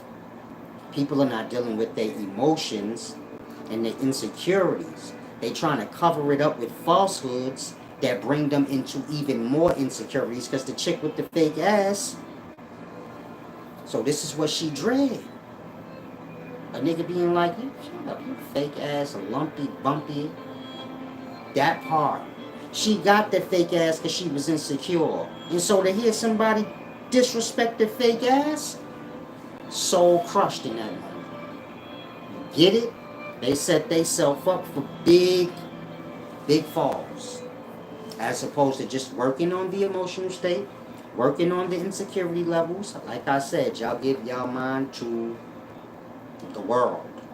The world shallow, y'all letting y'all mind to it. Then it make y'all feel like y'all lacking this and that, and y'all ain't got no fucking worth. And you had worth already. The saggy chick, the saggy titty chick, niggas liked her better with the saggy titties. They ain't gonna tell her that because most people ain't gonna tell you things that they think gonna flat out hurt your feelings. They got love for you. Why would they tell you that? Why would anybody you know be like, yo, you shouldn't have got breast implants? The saggy shit you had was perfectly fine. They was real, like, like that. They ain't gonna say nothing. If you with it, you with it. Behind your back, they gonna be like, yeah, that shit be lumpy. Her fake ass stink. You get my point? And so just think Little Kim. She came out the BET Awards, y'all damn near called her everything everything except an angel. She looked like the leprechaun. She looked like this, that. She looked like Macho Man Randy Savage. She looked like a Oompa Loompa. Everything I heard. She got all the plastic surgery y'all could think of. She before y'all with the plastic surgery. That part. Whatever she seen wrong with herself, nobody else did. Lil' Kim got her nose fixed. Nobody seen nothing wrong with her nose in the past. Because nobody ever said nothing about Lil' Kim nose. Fake ass, fake titties. Nobody cared. Somebody said that's self-hate. You fucking right. A lot of y'all walk around, y'all hate yourselves, so y'all be quick to critique others. You don't understand you putting yourself out on the table for people to see what's hidden within. And so, try to grasp it's a deep thing. If you a woman, you want to be in environments that ain't shallow if you can. Where people got respect and love for you. I know we live in fake times where everybody kind of trying to make themselves extra pretty and an extreme of it. There's men that still like regular chicks. All that other weird shit, most men ain't really with that. That shit do not fit into being no wife. If you got your ass cheeks hanging out, most men ain't gonna want to make you their girlfriend, because when you get mad, you don't got no problem with your ass cheeks out. Men get jealous if niggas can see their girl ass cheeks. If your ass cheeks is already out, he gonna holler because he wants some of that vagina. But now in terms of settling down with you in the back of his mind, he like, damn, she's had her ass cheeks out when I met her. Now he might be in love with you at this point, so he say, fuck it, I'ma still fuck with her, but then the shit go awry. Cause in his mind, he like, you a fucking hoe. I met you on whole time. And so he don't trust nothing you do or say. You don't even got your ass cheeks hanging out no more. But he just refused to trust you. And it's because of that. He met you on whole time. He met you at the thought shop with that ass cheeks hanging out. So the point I'm making is if you're a woman, you want to have class about yourself. You want to think about these things. Y'all get lost in the attention. You're going to get the attention. But you don't want to know what's in the mind. You get it? The nigga's not respecting you like how you want. Like a joke to him and his buddies behind closed doors and perspectives. Whether we talking to closed doors of his mind or real closed doors when they talking about you. And so you want to remember these things if you a woman. If you a young man and I'm fucking up y'all shit, I'm sorry. But y'all struggling too, because y'all be wiping up these thoughts. You get it? And they be having sex with your boys and shit. And so it's truly to help y'all out. And so if you a woman, you want to, like I said, this ain't the Kevin Samuels thing. I'll tell y'all about yourselves, but it got a point. Like, the point don't got nothing to do with y'all being perfect how I want y'all. It got to do with y'all got emotional problems and shit like that. And whether you have them or not don't got nothing to do with me. So whatever I'm telling you is for you. Meaning if y'all fix y'all emotional state or y'all don't, women, that shit don't got nothing to do. I don't benefit off that. I guess if y'all fix it, I will. If y'all don't, or not truly, y'all ain't got nothing to do with my life, me with y'all. So I don't get nothing out of that. I'm saying that so you could grasp. I'm not telling you my perspective so y'all could be how I want. I don't want y'all to be no kind of way. Just have a brain. And I'm sure that's what any real man gonna tell y'all. That got a daughter of his own, he gonna be like try to have a brain. Like, this shit ain't that hard. Try not to get lost into the life in the whole world. When you trying to please the whole world, that's how you give up your brain. Like, shit go deep. Hopefully some of y'all can grasp.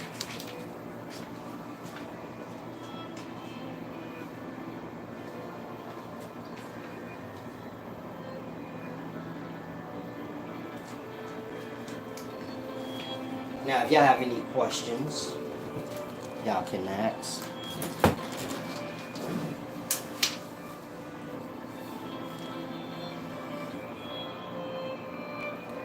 You a woman,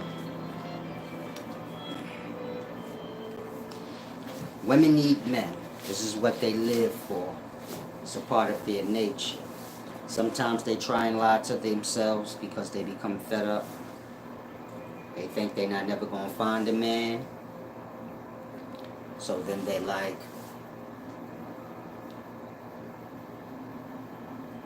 they think they're not gonna find a man because so much time went by, then they try to like convince themselves like, nah, I don't want one, I'm better, I'm good without one. A man is good without a woman. You get it? Meaning a man without a woman, so he gonna be alright in his life. If you a woman and you got a son, yeah, you told you told him that. Like, stay away from them chicks, man, you'll be alright. Again, if you a woman, you told your son that. I ain't telling you nothing you don't already know. Meaning y'all know everything in regards to y'all young sons, but then y'all don't apply it to self and say, shit, I could use that my own self. And so, a man don't need a woman. That's going to be his burdens and his problems, because that's how the society is made. Man got to take care of women and do everything for a woman, and there's nothing in the equation that she's supposed to do. Besides just, like she say, I give him vagina. That's how they view it, and balanced in that way. And so this is why mothers tell their son, like, man, stay away from the chicks and you'll be alright. Because they already know the perspective of women.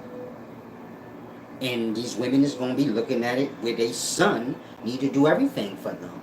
And so in that moment, they realize then, like, no, that ain't fair. But when they got a man, they don't view it that way. They say, no, a nigga supposed to take care of me and do everything for me. Then you have to let that apply to your son. Now, when a chick taking advantage of the nigga, you're going to have a problem with that. And so you have to view a thing from the whole. Y'all go with things biasly when it serves the self. When you with a man, yeah, he need to pay all the bills, but then you turn around and tell your son, man, stay away from these chicks. They just want to take from you. So on the one hand, you go one way, and on the other hand, you go the other way. So you flip-flop in between the duality when it serves you or yours best. So you get my point? If you're a woman, you have to remember these things. Men don't need women, and they don't view it as they do. A lot of women get lost. They think it's a back and forth thing. Ain't a man breathing in life that feel like he need a woman. We view y'all, like I said, like a bill. But we have bills already, so now what I'm saying is the realities of the society we live in. And women get that perspective from the society. And so men already know that. So they only got one way to view you, as a bill. What else is he going to view you as? That part. And so if you wondering, like, man, why this nigga so quick to leave? And why the nigga don't do this and that? Because in his mind, you ain't nothing but his burden. You don't fucking care about him. You are part of society. Yeah, he's just supposed to do whatever you say and make you happy. And when you having problems, be a shoulder to lean on and pay all the bills and make sure you good. This is literally a woman's mind. It's lopsided. They don't ever say, like, well, I'm supposed to do this and that for a man. Meaning, I don't care if a woman say a man supposed to do this, that, and that. I want to see an equal list. The problem is when you ask women, well, what you gonna be doing? You always get that same dumb fucking answer. We all know the answer. Meaning they haven't broke down a balance list for their own self.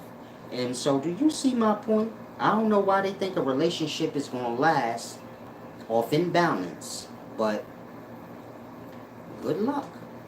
Now, if you wealthy and a woman you with ain't got much, you should be paying all the bills.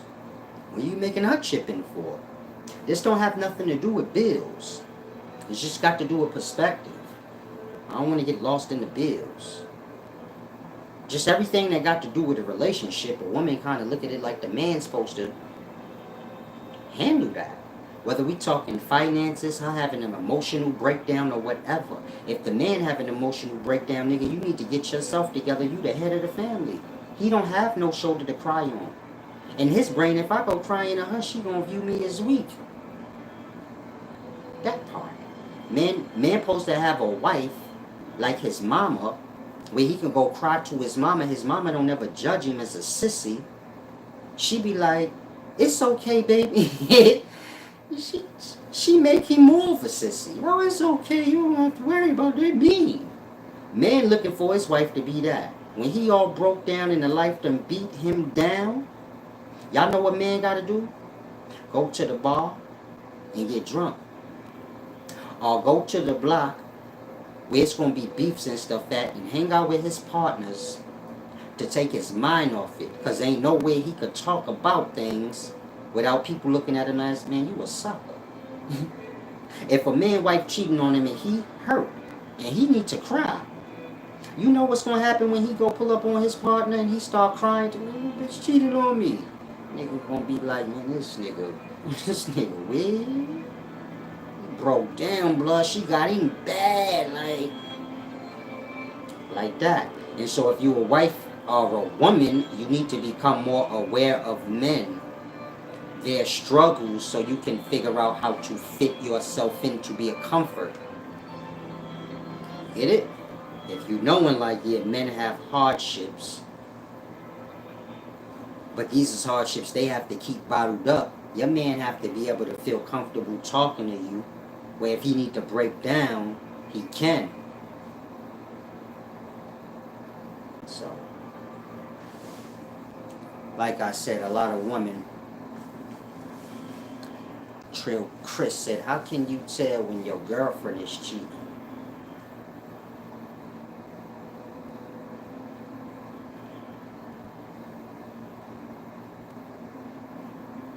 When you ask that question, that's when she is.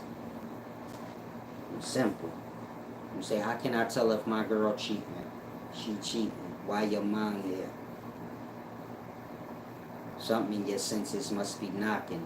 So then you listen to your senses. Now you may be emotionally hurt, where hella chicks done cheated on you in past relationships. And so if that's your case, you truly should have gotten your emotional state together before you moved on to another woman, because you could be carrying them that distorted emotional baggage over to this relationship. And now you falsely judging her off your scars and pains. But if you came into the relationship with a clean emotional state, not carrying no baggage, this person did this to you and you still mad about it, but you moving on, and you desperately seeking somebody else to, you get it?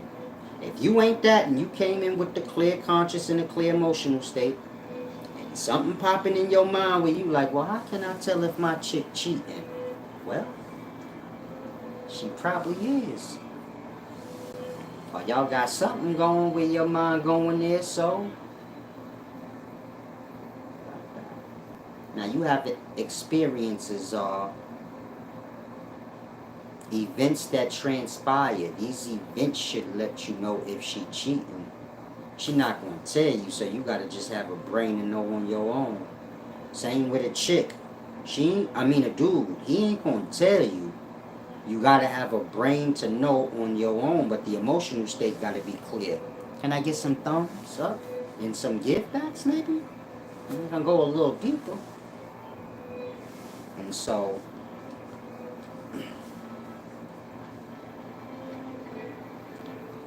a relationship is a process. Most people never grow, meaning adults do the same things they did as children. They meet people, they shack up, they never get to a place where they say, I need to take time on myself first, and then take time on another person, this person being who they want to be with, and then kind of, shacking up. Meaning y'all don't take the time out to know the person that y'all with, how to adjust, you get it? The aspects of y'all two selves that don't go together, that truly don't even matter. Meaning y'all got a lot of extra shit with yourselves. And these extra shit things don't even matter. But y'all have to put these things on the table so y'all can know like what we gotta sort away. Meaning when you're dealing with Babylon monkeys, the conversation is shallow. You get my point? So I'm single for that reason. I can't find nobody that you can have real conversation with without the emotional state being all beat down. Because when you with somebody, you got to be able to speak freely. So I don't like this that you do. And they got to be able to be open-minded to say, okay, you do something like this that I don't like. And these two things are similar. We can both chuck them to the side and say, yeah, right, I see your point, and your point similar to mine. Chuck that to the side. Relationship ain't about getting on people's nerves when you having a bad day, because this is what relationships become. Y'all together, now you mad, and so you do things to annoy him throughout the day so y'all can have an argument. And he do the same, probably by disappearing and coming back late or days later. And each party is doing things to piss the other party off when they get mad instead of speaking from the heart. And so all the problems in the relationship got to do with that. Two people and both having too much fucking pride. Too much pride as an individual. And then like I said, when you live in a certain kind of system, man, you groomed up to be fake and phony. And so most people in relationships, their conversations are fake and phony. They have yet to speak about anything deep. The one party scared to say something to the other party because they like it's going to be an argument, and I just want to keep everything cool since it's cool. And so you get my point? Y'all fall into relationships that really don't make no sense. They disgusting, but it's what y'all got. Then y'all feel like if it don't last, y'all fail. Failing is when you stay with some shit that's done. That's failing. When some shit is stuck or broke and you still sitting on it, you failed. And so somebody asked me, they said, why are you single? I asked them, I said, the question ain't why I'm single. The question is, why are you in a relationship? That part. Scratch the head. Never even heard that or thought about that. I could see it in the face, like, I don't know. You're in a relationship because society got you brainwashed into that. You ain't really took the time out to think about nothing you do. It's just what you're supposed to do according to your brain without no real thought from the self. And so when I said that, they was kind of stuck. You had no answer, huh? And so you ask yourself that and ponder on it. Why are you in a relationship? Especially if it's an ugly one. Why? Who said you had to be? Because y'all hold on to y'all relationships like it's written somewhere that that's an accomplishment. A relationship is like any luxury. It's for those that can afford it. You gotta be emotionally wealthy and mentally wealthy. Relationships is for those. Those who have conquered their emotions in their mind, they deserve to have a wife or a husband. That part. And so, work on self. The gift you receive after that is good. Meaning everything you receive after that gonna be good once you work on the self. When I say the self, I'm talking about the emotional state in the mind. Whether you man or woman, once you work on that, then everything you start to acquire will be good. Meaning there will be no burden with it. You find a man, there's not going to be no burden that you used to with it. You get my point? You working on yourself, your emotional state in your mind. I work on my emotional state in my mind every day. This is a part of my teachings. I live by my teachings. Not the narrative some of y'all may want to put on who I am in my teachings, but what I say.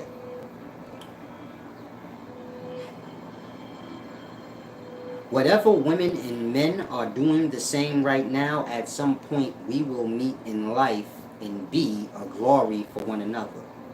You get it? You have to look at it like that. Those of y'all that's going down the drain, there's others going down the drain. Y'all will meet at the bottom of the drain. And y'all will be burdens to one another. Those of y'all that's cleaning up yourself, you may look at it like, man, I don't see what this going to do for me. It's going to do everything for you when you finish. because there's others on the same path. And so they're going to be the perfection for you if you can just finish. It's like graduation gift. He who can adjust his emotional state in his mind, we speak in man and woman, can receive a good thing. If it's a husband or a wife, it's going to be a good, balanced, fair, loving thing that give you all the energy you need to go on in life. Not some shit sucking you dry. And so, apply this knowledge. Shalom, shalom. Get to some of y'all questions and I'm going to depart. Hopefully y'all grasp and apply these things to yourself.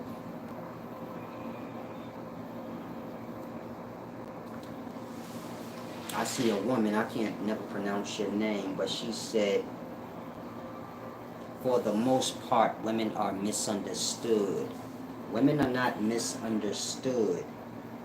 Women don't understand they self, meaning y'all flip-flop and bullshit talk. Y'all speak on y'all emotions, y'all play manipulation games. Y'all do all the things that fools do and think you're gonna get results.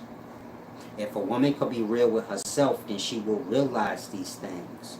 I do play a lot of manipulation games. All that narcissistic talk and all that, you get it stuff y'all be doing, it's manipulation games. You're weak in the situation and you're trying to play mind games or manipulation games to force someone to see your point. When y'all do those dumb things, y'all take away all y'all worth. Simple. Outside of that, most men are not against women. Y'all have become extremely stupid, shallow-brained out by society. Man ain't gonna tell you that because men don't feel like arguing with y'all. Y'all can run around with y'all kids and look all miserable and depressed, and that's that, because that's the reality that you see if you go outside. The chicks is all heartbroken and beat down, pretending like they happy. And so,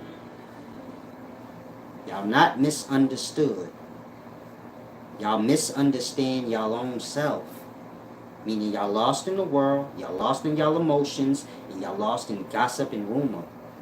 And these is y'all problems. These things affect y'all nature, y'all decision-making skills, and all other things that got to do with you being okay in life. And so if you a woman, until you get that, you won't have problems. If you a woman, the first thing you need to get through your mind is a man is your glory, and that's who you need to listen to. Women in the daytime think they men. Again, if you a woman, the first thing you better come to terms with is a man is ahead of you. You can play with yourself. You cannot beat your man ass. And he can control you mentally. Even if you pay the bills, he still control you. You are the lesser half. You can play on that all you want. Now, I'm not saying you're supposed to be treated like a lesser. It's like a child. The child is less than the adult, but it's not the child's job or the adult's job to treat the child like a lesser. The child is an equal that you are grooming to be above yourself if they have a mind for it. Wife's like that. You come beneath the man, but you need to evolve to an equal. Women view themselves as equals for no goddamn reason. I'm equal. Why? Did you listen to the man's mind and take in? Did you have a father grooming your mind? Are you just somebody that learned from women and you completely unbalanced, loud talking? And so most women need to learn what a man is and learn to submit.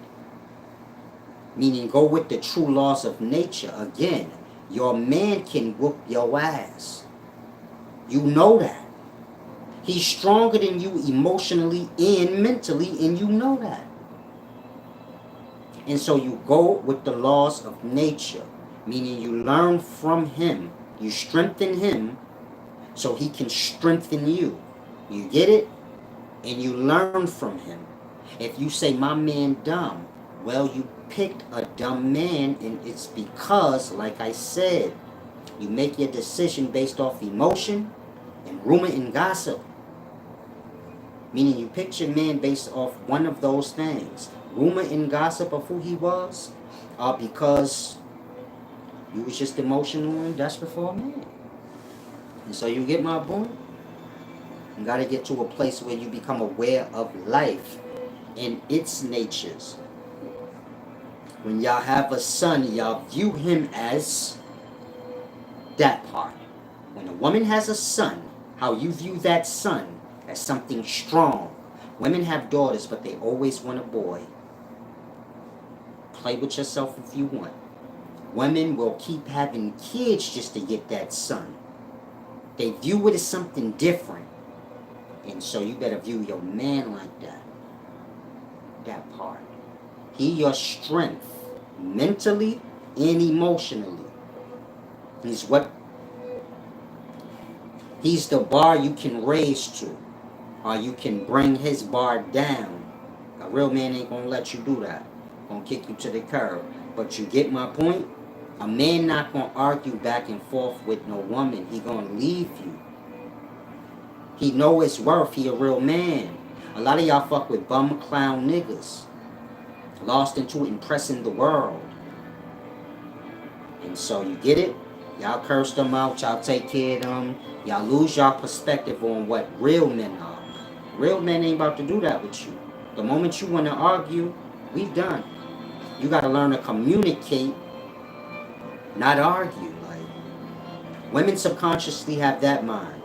Every disagreement have to be emotionally spewed out and become an argument. It can't just be an intellectual conversation. You get it? They got to be emotions attached. And irate things happen. And so you get my point? You want to get to a place where you become aware.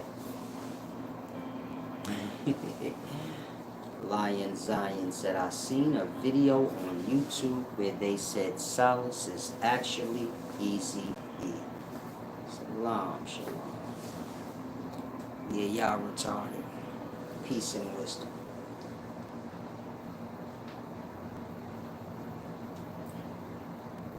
I don't view that as a good thing when y'all be say like nigga look like niggas. Like, you get it? Y'all lost in goofy times. So some of y'all probably think like, oh, that's cool. I'm Solace, my nigga. I'm not Eazy-E. I'm my own legend, blood. I don't know why you... That's like if you be like, yo, man, you like Tupac. A real man gonna take offense at some point. Like, blood, why you keep calling me the next nigga?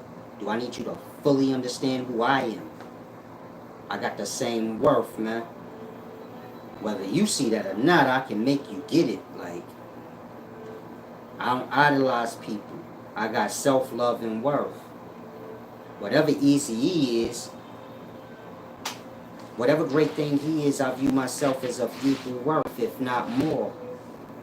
And so when you keep like, saying a nigga like Eazy-E, I don't... Niggas can say I look like the richest nigga on the planet. I wouldn't care, blood. I'm me. I have no desire to want to be the next person. I'm not sure why y'all do. You see how you got that fake little Dirk little boy? When I was growing up, he'd be a whole bozo. Niggas would have beat him up. Type of man trying to look like the next nigga, blood. We do not do that. You embarrass yourself when you do shit like that. When y'all borrow from niggas' swags and try to look like niggas, you are embarrassing yourself as a man. You could take offense or you could look at it for what it truly is. You a man. You got to have your own self-worth. You got to view yourself as equal to others. You borrowing and mimicking other men, you telling on yourself to that man. And so, some of y'all need to grasp these things. Now, I don't see no correlation between me and Eazy-E.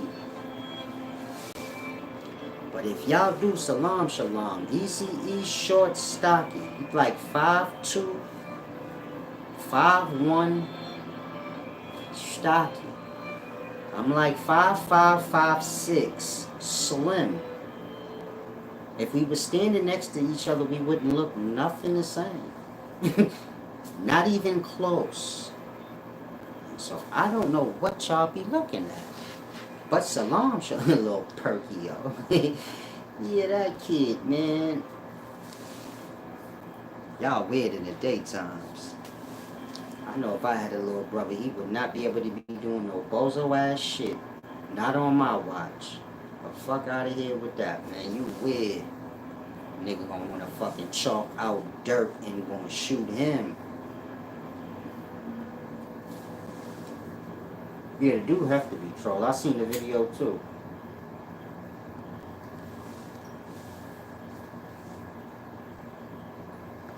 I told him to keep them coming because I was laughing when I watched it, but I ain't think y'all gonna be like bringing this shit up. Actually, getting hype. Let me know when somebody like trying to disrespect me. Outside of that, I don't care about the dumb shit. I don't care about the disrespect either, but these is things I need to know. You know, y'all live in fake times. A nigga be disrespecting you and be grinning in your face in another side of things. You won't even know, like, this motherfucker was dissing me. You get it?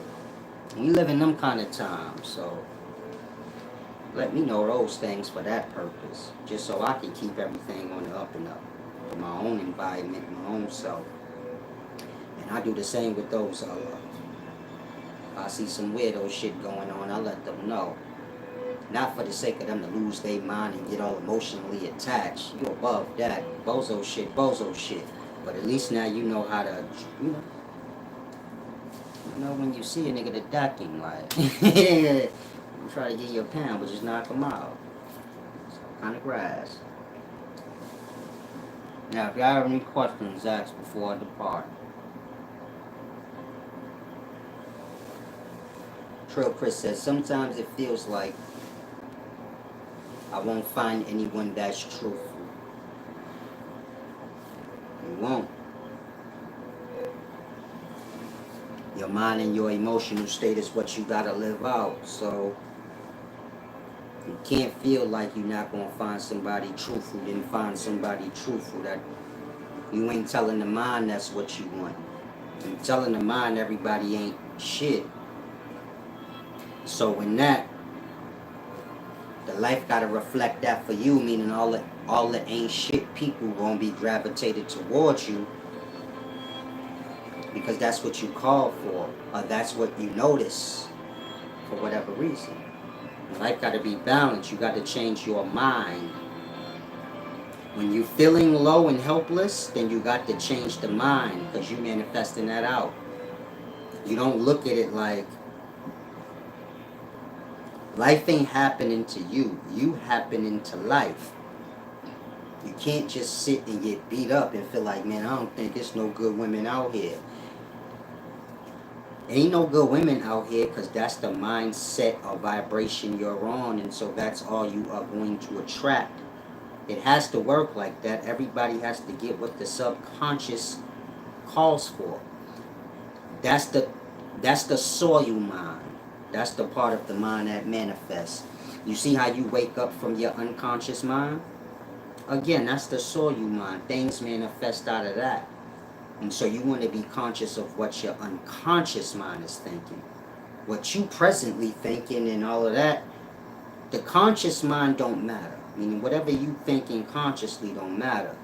It's what you got in the subconscious. This is the things y'all got in the unconscious mind. The subconscious is called subconscious when you awake. Meaning the unconscious mind ain't called unconscious when you awake, but it's still there. It's just referred to as the subconscious. When you unconscious asleep, then the subconscious is basically referred to as unconsciousness. You get it? Meaning the subconscious and unconscious is the same thing. It's a matter of perspective. When you in it, it is what it is. And when you not in it, it do what it do. Meaning when you not asleep, The unconscious or subconscious mind is not manifesting you back out awake. It's manifesting out those thoughts. You get it? When you unconsciously sleep, so the unconscious or subconscious is manifesting you out. You back out into life and awake. When you're awake, it's still doing the same thing, just with the thoughts. Meaning it does what it does regardless. The unconscious mind is like soil. It pushed things out. It manifested out. And so whether you awake or not, it does that regardless. So you have to have control over the unconscious mind. Meaning you have to be aware of the things that you have buried away. Your deep down rooted opinions and thoughts. That's what y'all live out. You say, I don't think I'm going to meet no real honest woman. You not. Until you adjust your mind. That's why I say whatever experience I go through, I don't let my mind go into it. I don't view all women as, how I say, what I was breaking down. Just those of y'all that fit the shoe. Those that don't. They out there, they wherever they are. You get my point? The mind can't get lost to where you putting things in a box or you putting yourself in a box. This when you fuck self up. So try to grasp. There you go, social introvert. He said, what you resist, you persist. Indeed. People are their own resistance, meaning there's no resistance in life except the self. Y'all kind of look at it like y'all flowing, and then sometimes y'all get resistance from people in the outer life.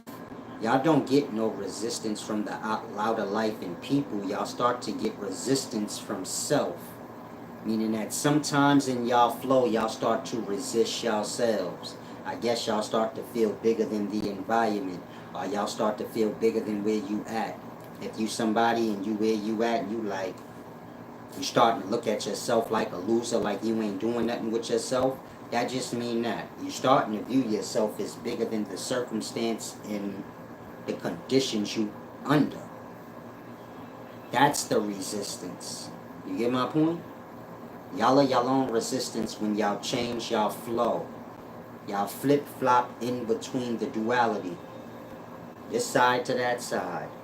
In that, y'all begin to become a resistance to y'all own flow. Life ain't about you flipping to this side or that side. It's about you blossoming out. This is a straight thing. Not an influence from this side or influence from this side. I'm going to hop on that side and then I'm going to hop over on this side. It's about you blossoming straight out. And so when you start to curve away, that curve becomes your resistance on the comeback. But that's the self. You get it? Meaning you're supposed to be going when you're supposed to be going. When you choose to, to go off course, you separate self from self in perspective. And so that's what knocks y'all out. Like, it comes back around and knocks y'all, like, off y'all course. You stray off your course, you become lost. So, view self as a dualistic thing. That's whole. Y'all lose y'all balance, then the one side become a resistance to the other side. Y'all view that outside of self. Meaning y'all view yourselves as one thing and not two things as one thing. Y'all just view yourself as one thing. So when things ain't going how you want or things become hard, y'all view it like this is coming from outside of me. People are the life. If y'all view self as two things that's whole, then you can grasp, okay, if I don't keep both sides of the self balanced, once one side go unbalanced, then you get it? You become off track, or it becomes the weight on the other side, dragging it down. You get my point? You're leveled, you're leveled. If this side drop, then the body tilt. You become off balance. When that happens, it's like a resistance of the moving forward. It becomes dead weight. Y'all move around in that state. Like, because y'all don't have balance, then y'all move around in a dead-weighted state. Or a flip-flopping, spinning all over the place type of thing. Emotionally and mentally. And so, it's all perspective. Try and grasp. Lion Zion said, favorite weed strain to smoke? Salam, shalom. I don't engage in those kind of foolish conversations. Smoke what y'all smoke. Shalom, shalom.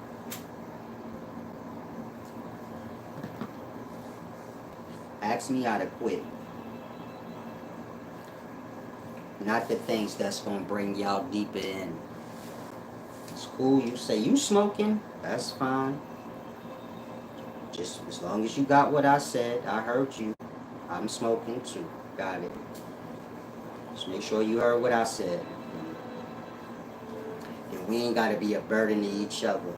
I ain't gotta worry about you dragging me deeper into smoking. And you ain't gotta worry about me dragging you deeper into smoking by engaging in the foolish conversations about it. You get it?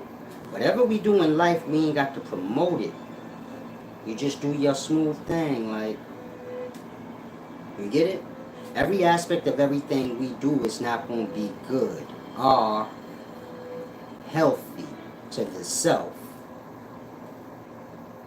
But life ain't about you doing everything healthy to the self. Life is just about you being good. Good is balanced. God made day, God made night. It was good. That's two opposites. God made Adam, God made Eve, then he said it was good, because that's two opposites. You only hear God in the Bible say a thing was good after you hear the two opposites. You get it? Life is not about you not indulging in things. Life is about you not getting attached to them, because that's when you lose your balance. You become a slave to the thing. You get it? You will abandon your morals for weed. As long as I'm not there, then I'm good. As long as I can fast a whole day and not have any complications if I don't have weed, then I'm good. You get it? Apply the wisdom that I give y'all and be alright in this life.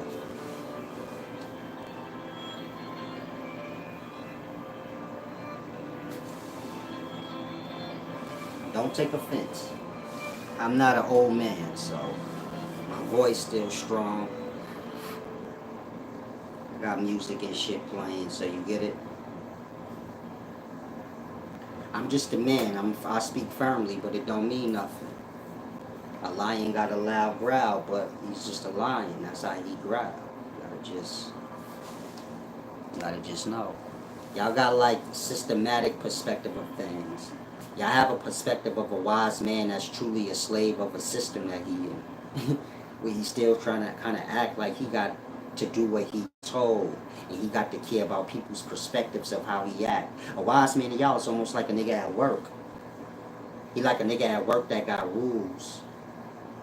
I don't live by y'all systematics. I remove them things from my mind. This is how my mind grows and I'm able to grasp things. Taking the systematics out of it. You cannot grow. You cannot learn. You cannot become self if you're being restricted to be another character. Y'all live in the Babylons y'all live in where it conditioned y'all to be something other than yourself. You go to work, y'all all got a uniform. Y'all all got a certain kind of rules y'all got to do.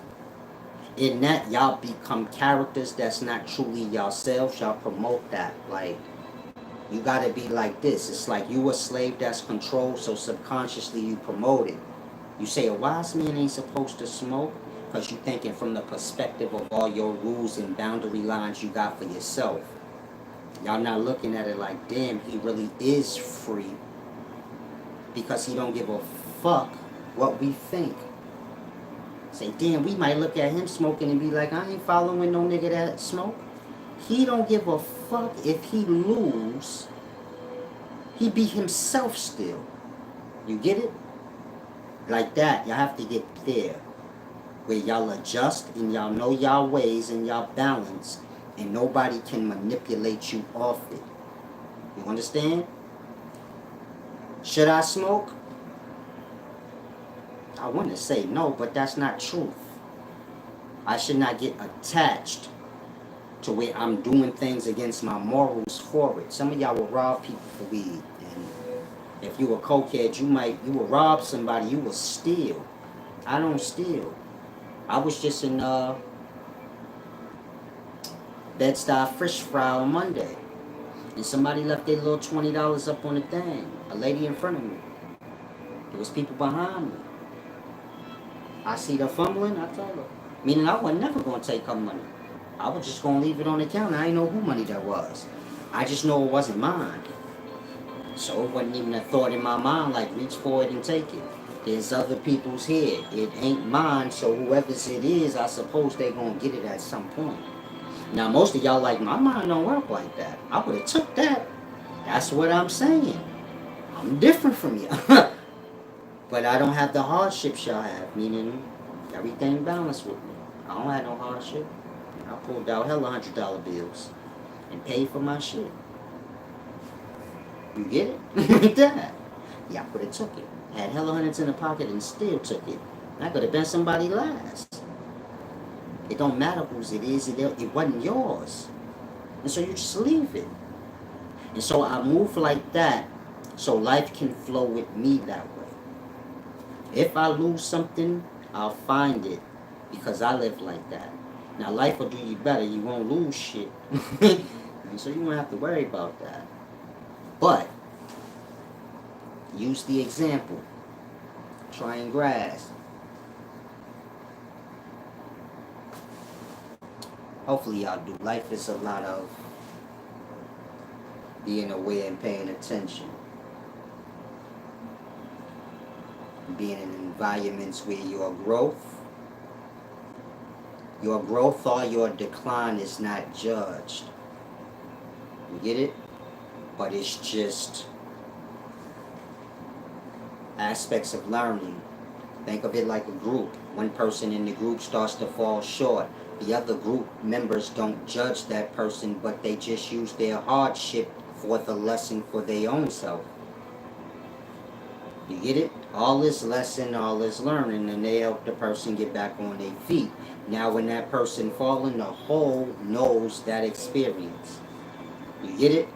When you whole, you one with things. And so if one member of the group fall off, y'all all fall to the self because y'all all trying to lift the person up as if they trying to get up they self. And so y'all all go through the same thing together, learning from the experience. You get my point? We like to separate and abandon. In that, y'all don't learn. Y'all don't become more strengthened. Y'all just... one weak link break the chain, but the link itself ain't broke. So, I'll say that again. You got individual links on the chain. And one weak link will break the chain, but that don't mean that the link itself is weak, meaning it don't break on its own. When the link of a chain is weak, it stops the chain from connecting without keep popping. But if you remove that link ain't broke. It's just weak and messing up the chain.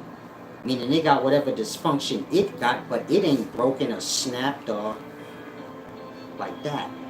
A weak link will break the chain, but that don't mean the individual link itself is weak on its own. Like that. That's to say y'all got people that don't view themselves as a part, but above. And they the weak link. They view themselves above the whole group. And so do you get my point? They not weak on their own, but they weak in regards to breaking the chain. Learn your group. Learn your whole. You got a group. Y'all got to learn to be individuals. Whole. Being fully aware of these type of things.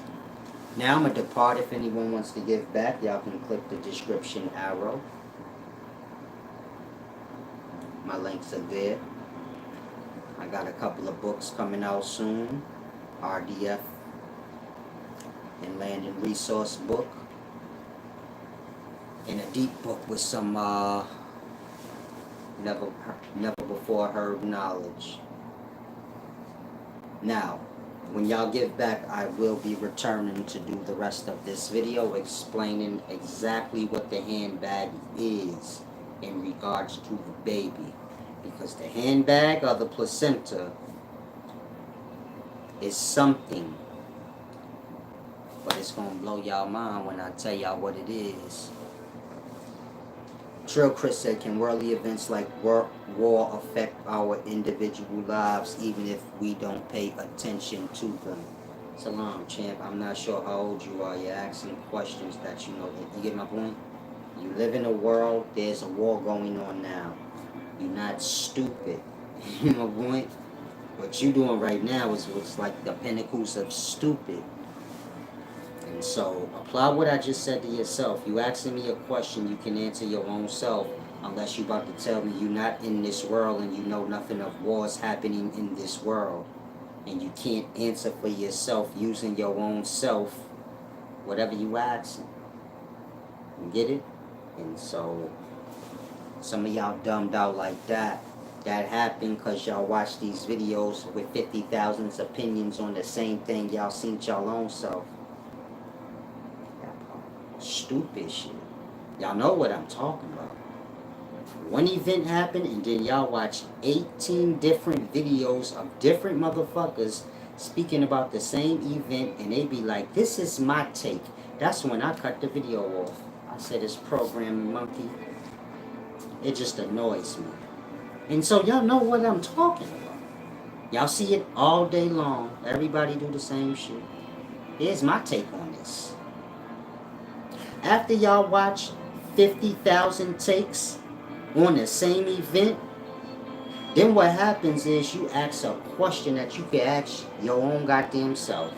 Like, can worldly events like war affect our individual lives even if we don't pay attention to them?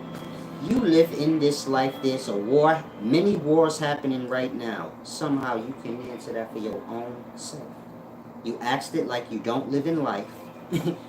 You're not somebody in life right now with a war going on right now.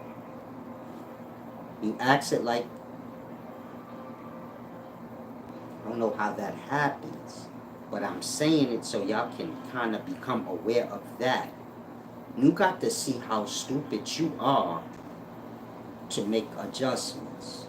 Meaning the self is not going to adjust the mind if the self don't view the self as completely stupid.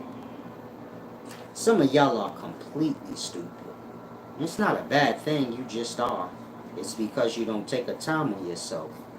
But until you come to that conclusion, where you see it for yourself, that's why I give you the whole example. Like, you live in life, you know there's a war right now. Why you just didn't ask your own self that? What would matter what I say in regards to that? You live in life. Is this war affecting you? Are you paying attention? Like, you get it? Somehow that don't happen in your brain. Just acts like my perspective on something you can answer for your own self. So you see how y'all watch certain things and make y'all stupid?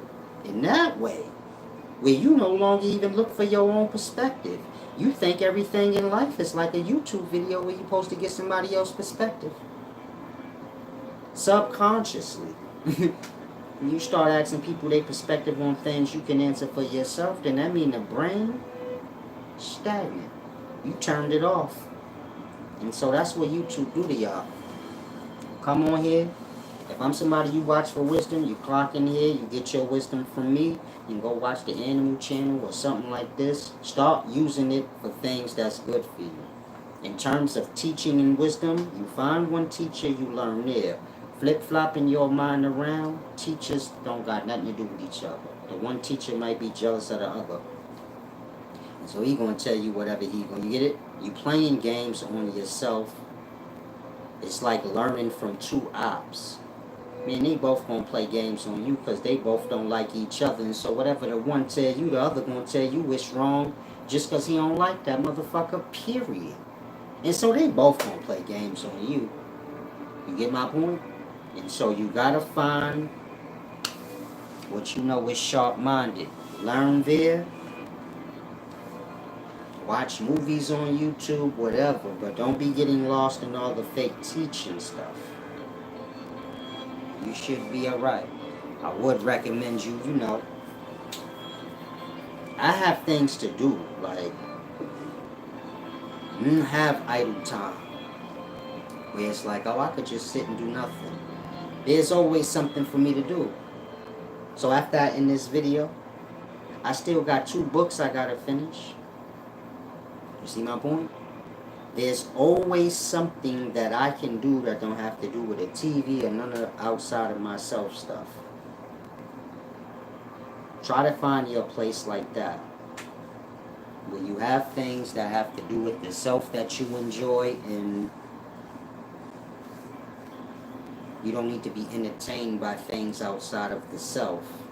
Children need that because the mind is not broad enough. And so all of that is just to put stuff in their mind so that they can have things in there to kind of fuck around with. You grown, your mind should already be past that, full of truths and experiences and a whole bunch of things that you want to fulfill and do. And so there should be no time where you like, man, I don't know what I want to do. I ain't got nothing to do. Should always have something to do. Always something to work on with the self. You get it? There's always something to do. You get my point? I mean, I ain't worked out in the past week or so. I'm getting a little soft. So I might need to do that. You get it? There's always something to do. And so again, I don't have no idle time. If I'm just sitting still watching TV or having idle time, it's because I'm taking a break from always having something to do. You get my point? You don't want to get lost in yourself. You got to come out of that. Fellowship with others. Watch TV. See what's going on. But you get my point? You don't want that to be your bread and butter or what you're dependent on. You want to be able to,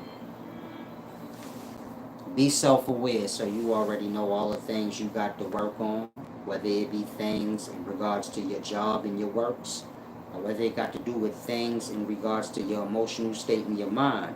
But there's always self-development that can be put in, meaning there's always more that can be put into the self. And so you should never get to a place where you say, like, I don't got nothing to do.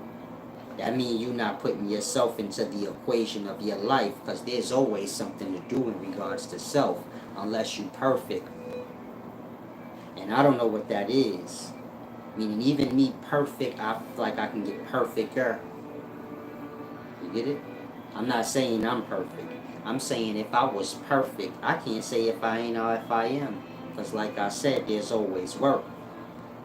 But if I'm perfect right now, so there's still more to do. There's always still more that can be done. Nobody says you can't mop an already mopped floor. That part. There's always something to do. And so I'm on that time, perfecting myself, my mind, my spirit, that's my emotional state, and my outer appearance to the fullest extent it can go. Meaning I want my mind to be as wise as a mind can possibly get. Not my mind, but any mind in existence. Whatever's the limit for a mind, whatever's the limits that a mind can bring in regards to wisdom, I want that. However perfected the emotional state can become. I'm not talking about become a robot where you don't have emotions. But when the emotions become the pinnacles of what they are and they become one emotion or whole. You get it? Whatever the limits is for an emotional state, I want it. In regards to physical, whatever is the most beautiful looking way I can be, I will strive to that. I'm not talking clothes. I'm talking the texture of my skin, no matter how old I am, how smooth I am, how well kept my body is, where if need to, I can strip down and not feel so insecure and perfect every aspect of the self. Your feet, everything, grease the feet. That, everything perfect. Hands. I try to make sure everything is up kept. If you a woman and I bust your cheeks, you seen me naked. It's perfect. Like smooth. You get it? In that way, like everything's perfect. Nothing's like, oh, that was crusty. Perfect. And I try to keep it that way. Why? Because there's always something to do in regards to the self. Y'all waste y'all self time like greasing the feet and lotioning the body and taking time on the emotional state and taking time on the mind and all these things. Y'all rather watch TV. So you get my point? You gotta look at it like that. Thank you, good citizen. I appreciate your balance. Salam, shalom.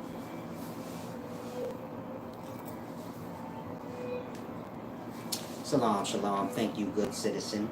He said he watched my channel and Dolo the Pilot Man. A lot of y'all are Dolo the Pilot Man's followers. One day me and Dolo the Pilot Man will do something together. Something good, like something we agree on. And then, you know, y'all can get like a double hitter.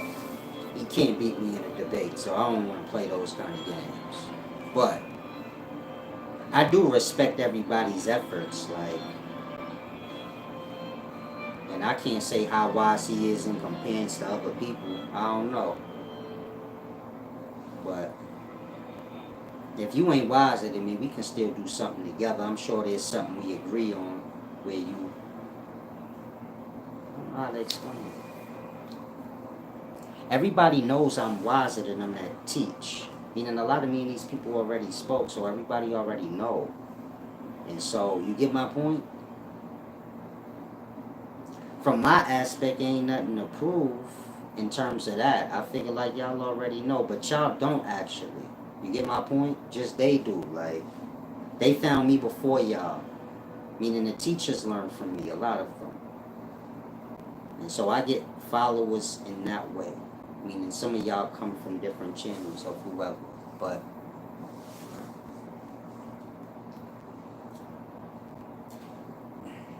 teachers got to get more. The teachers got to start to look at the wisdom game like how the rap game and other games is. And you get it? You have rappers, they do songs together. I'm not talking battle rap where they battle rap against each other, but just rap as a business. So some of them do songs together, so on and so forth. When you're dealing with wisdom, it's usually mostly like a debate. Even though there's things that the teachers do agree on. You get it? And so people need to focus on those things, whatever's agreed on. After that, we can get to what we don't agree on, like the debate stuff. And this is where I reign master at. In case y'all didn't know, put a little ego right there. I'm OG Lottie Dottie in regards to knowledge. Come here to learn. That's the most important thing. I like bothering people sometimes. Be that I know y'all can't beat me in wisdom. Teachers and the followers. But y'all have good hopes, like, and so sometimes I like to bother y'all on it. Just look at it as grooming for the emotional state.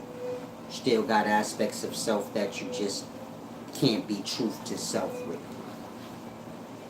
My busting your ass in wisdom might be one. Now, I know anybody that listens to my channel long enough, you gotta have a brain to know, like, no solace on that next level. Because sometimes he go where niggas ain't go. But like I said, emotional state. I don't have to be the wisest. I've just noticed that I am. And it's because of the things y'all say. Like chakras. Remember in the beginning of the video when the brother was asking about chakras, and I say, man, it's coincide with your organs.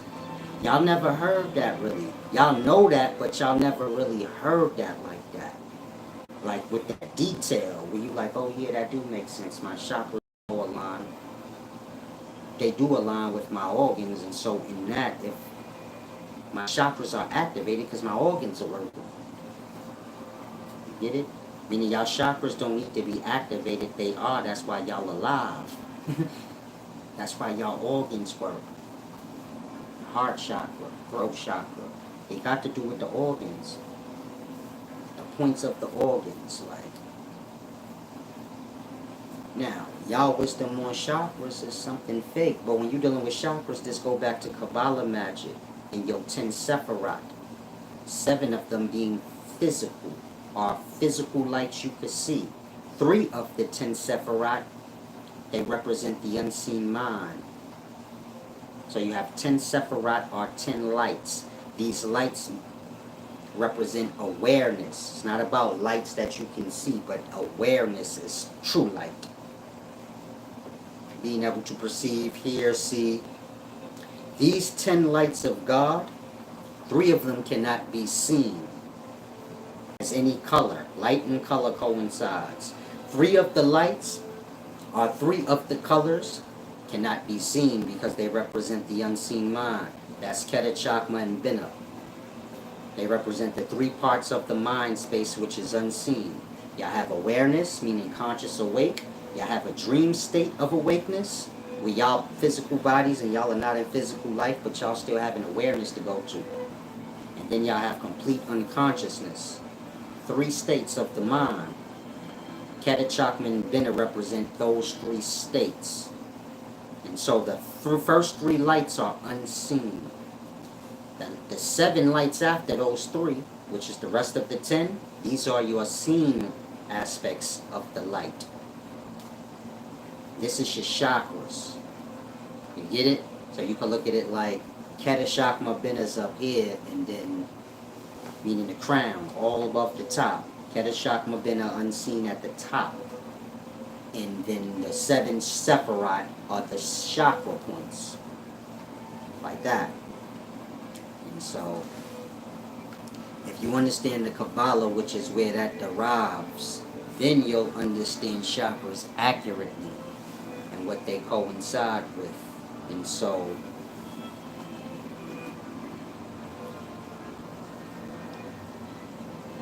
the 7 chakra got to do with vowels, sounds. Within sound, you have the atomic levels of life. Your atoms. They come together to create molecule, cell, organism, so on and so forth. This is the life manifesting out from word. Meaning man is a word, manifested. A thought is a soul. A thought spoken is a word. Again, a thought is a soul. It is with the father or the mother. When a thought is spoken, this is the soul in motion. It's called a word.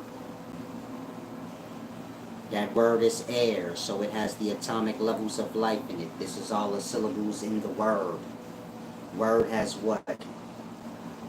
A W, a O, a R, D. All those sounds alchemically merged, or all those atoms merged to create a substance. That substance will thicken until you get to the clay stage, which is an organism born out. That organism is a word manifested. And so it speaks words. It's the only thing that speaks words, meaning man is thoughts. Animals are not thoughts. I'm not saying they cannot think. They don't think, but it go deep. Man is word. Man only can speak word. Man is thought. Meaning you got all these physical things here. It's all not thought, but I'm not saying it cannot think. It doesn't though, but animals move on instinct. They don't think. They're aware. A tree don't think in perspective. It is just aware. You get it? When a cat is sitting, it's not thinking anything. It's just aware In that, this is how they catch their moment. Ah, there goes a bird. And then they get it. Because the mind isn't stagnantly thinking. They just aware and present. You could tell in their face. They was looking around looking stupid. Man the only thing that think, because man is thought manifested. Thought being word when it's separated. Meaning y'all way more than what y'all know in life. And so I'll get into these things when y'all get a little more balance. You know, this is my business. And I have responsibilities like everyone else. Ah, you gave back. Thank you. Salam, shalom. And I'll give y'all a little bit more. I'll come back and finish though. I'm tired. It's not about the give backs. I just like saying that. But I'm tired. Like I said, man is a word. This is a thought. These two things one and the same. Y'all are words in flesh. An animal is not word in the flesh. An iguana is not word in lizard skin. Meaning these things are not thoughts that have manifested out. These things are attributes that come with thought. Thought, when it's word, it is spoken, it is moving, dragging shit with it. They're like that. The attributes are the things that come with the moving word or soul. The things it drags into existence with it. This is why y'all hold dominion over everything in life. Because everything in life ain't thought manifested. Some things are other aspects manifested. You get it? And so, as a man, you're technically word wrapped in flesh. This is why you speak word and nothing else around you can. Even if you teach it, it can't. Because it's not its nature, it's not what it is. A monkey is not word wrapped in gorilla fur. A man is a word. And this is a deep thing, especially when it becomes flesh. And so y'all all have a true name or a Ren. This is the true starting vibration or word that y'all are. That word could be hate, love, disgust, evilness, whatever it may be. So this is the nature of self. And so at the pinnacles of my teachings, you come to that part where we go all the way back to the 9 parts of your soul, or the 9 syllables of the word that you are. Not syllable, but the letters that make up the word that you are. Syllables is the sound, like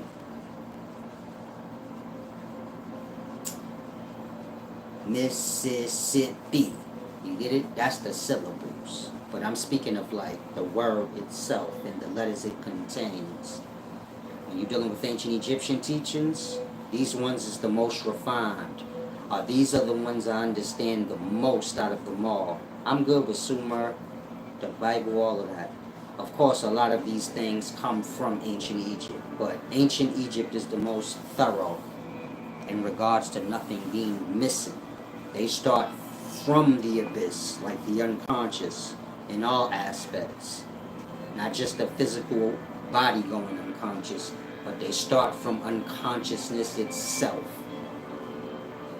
Within that unconsciousness, you have thought, souls. When they're spoken out or spewed out, so this is the beginnings of a soul or a word manifesting out physically. And so here y'all are, physical words. Y'all run y'all mouths.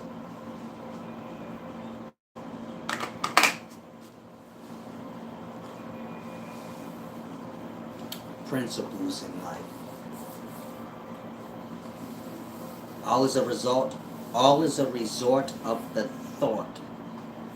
Meaning life and the reality y'all have is a matter of how y'all think in y'all emotional state. However life is physically, it's because we are the thoughts in it. And so we manifest whatever you see. So if life is fucked up, it's because y'all fucked up. Some of y'all say, I ain't fucked up. That ain't me. Everybody ain't bad. Everybody is bad because those that are good don't do nothing to stop the bad. You see how I speak against things that's not true? I don't worry so much about what the kickback gonna be.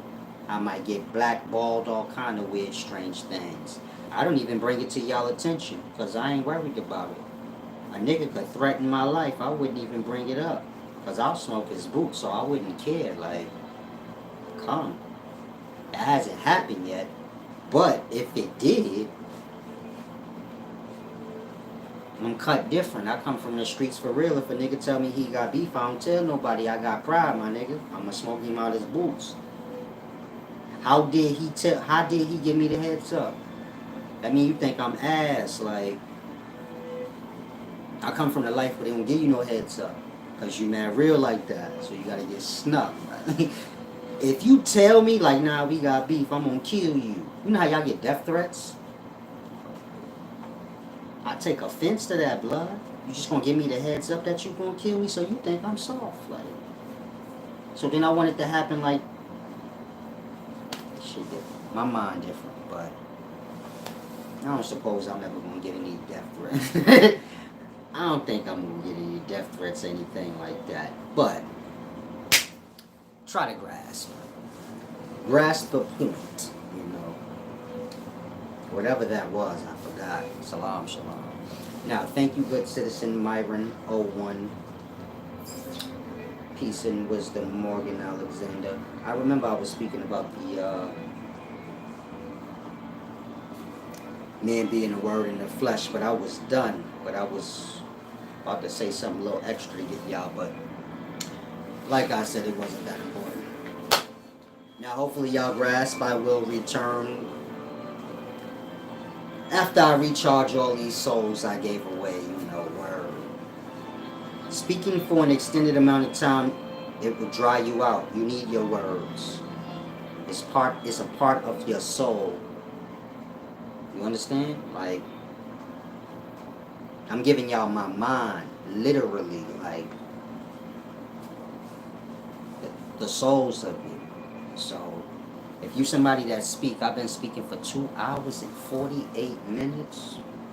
If you somebody that speak for that long straight, the next time you do, I want you to be aware of how drained you feel, like dried out.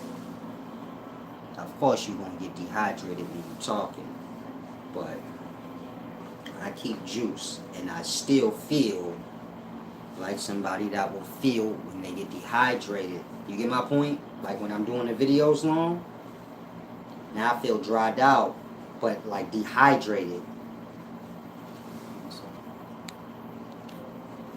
Talking cost a great deal.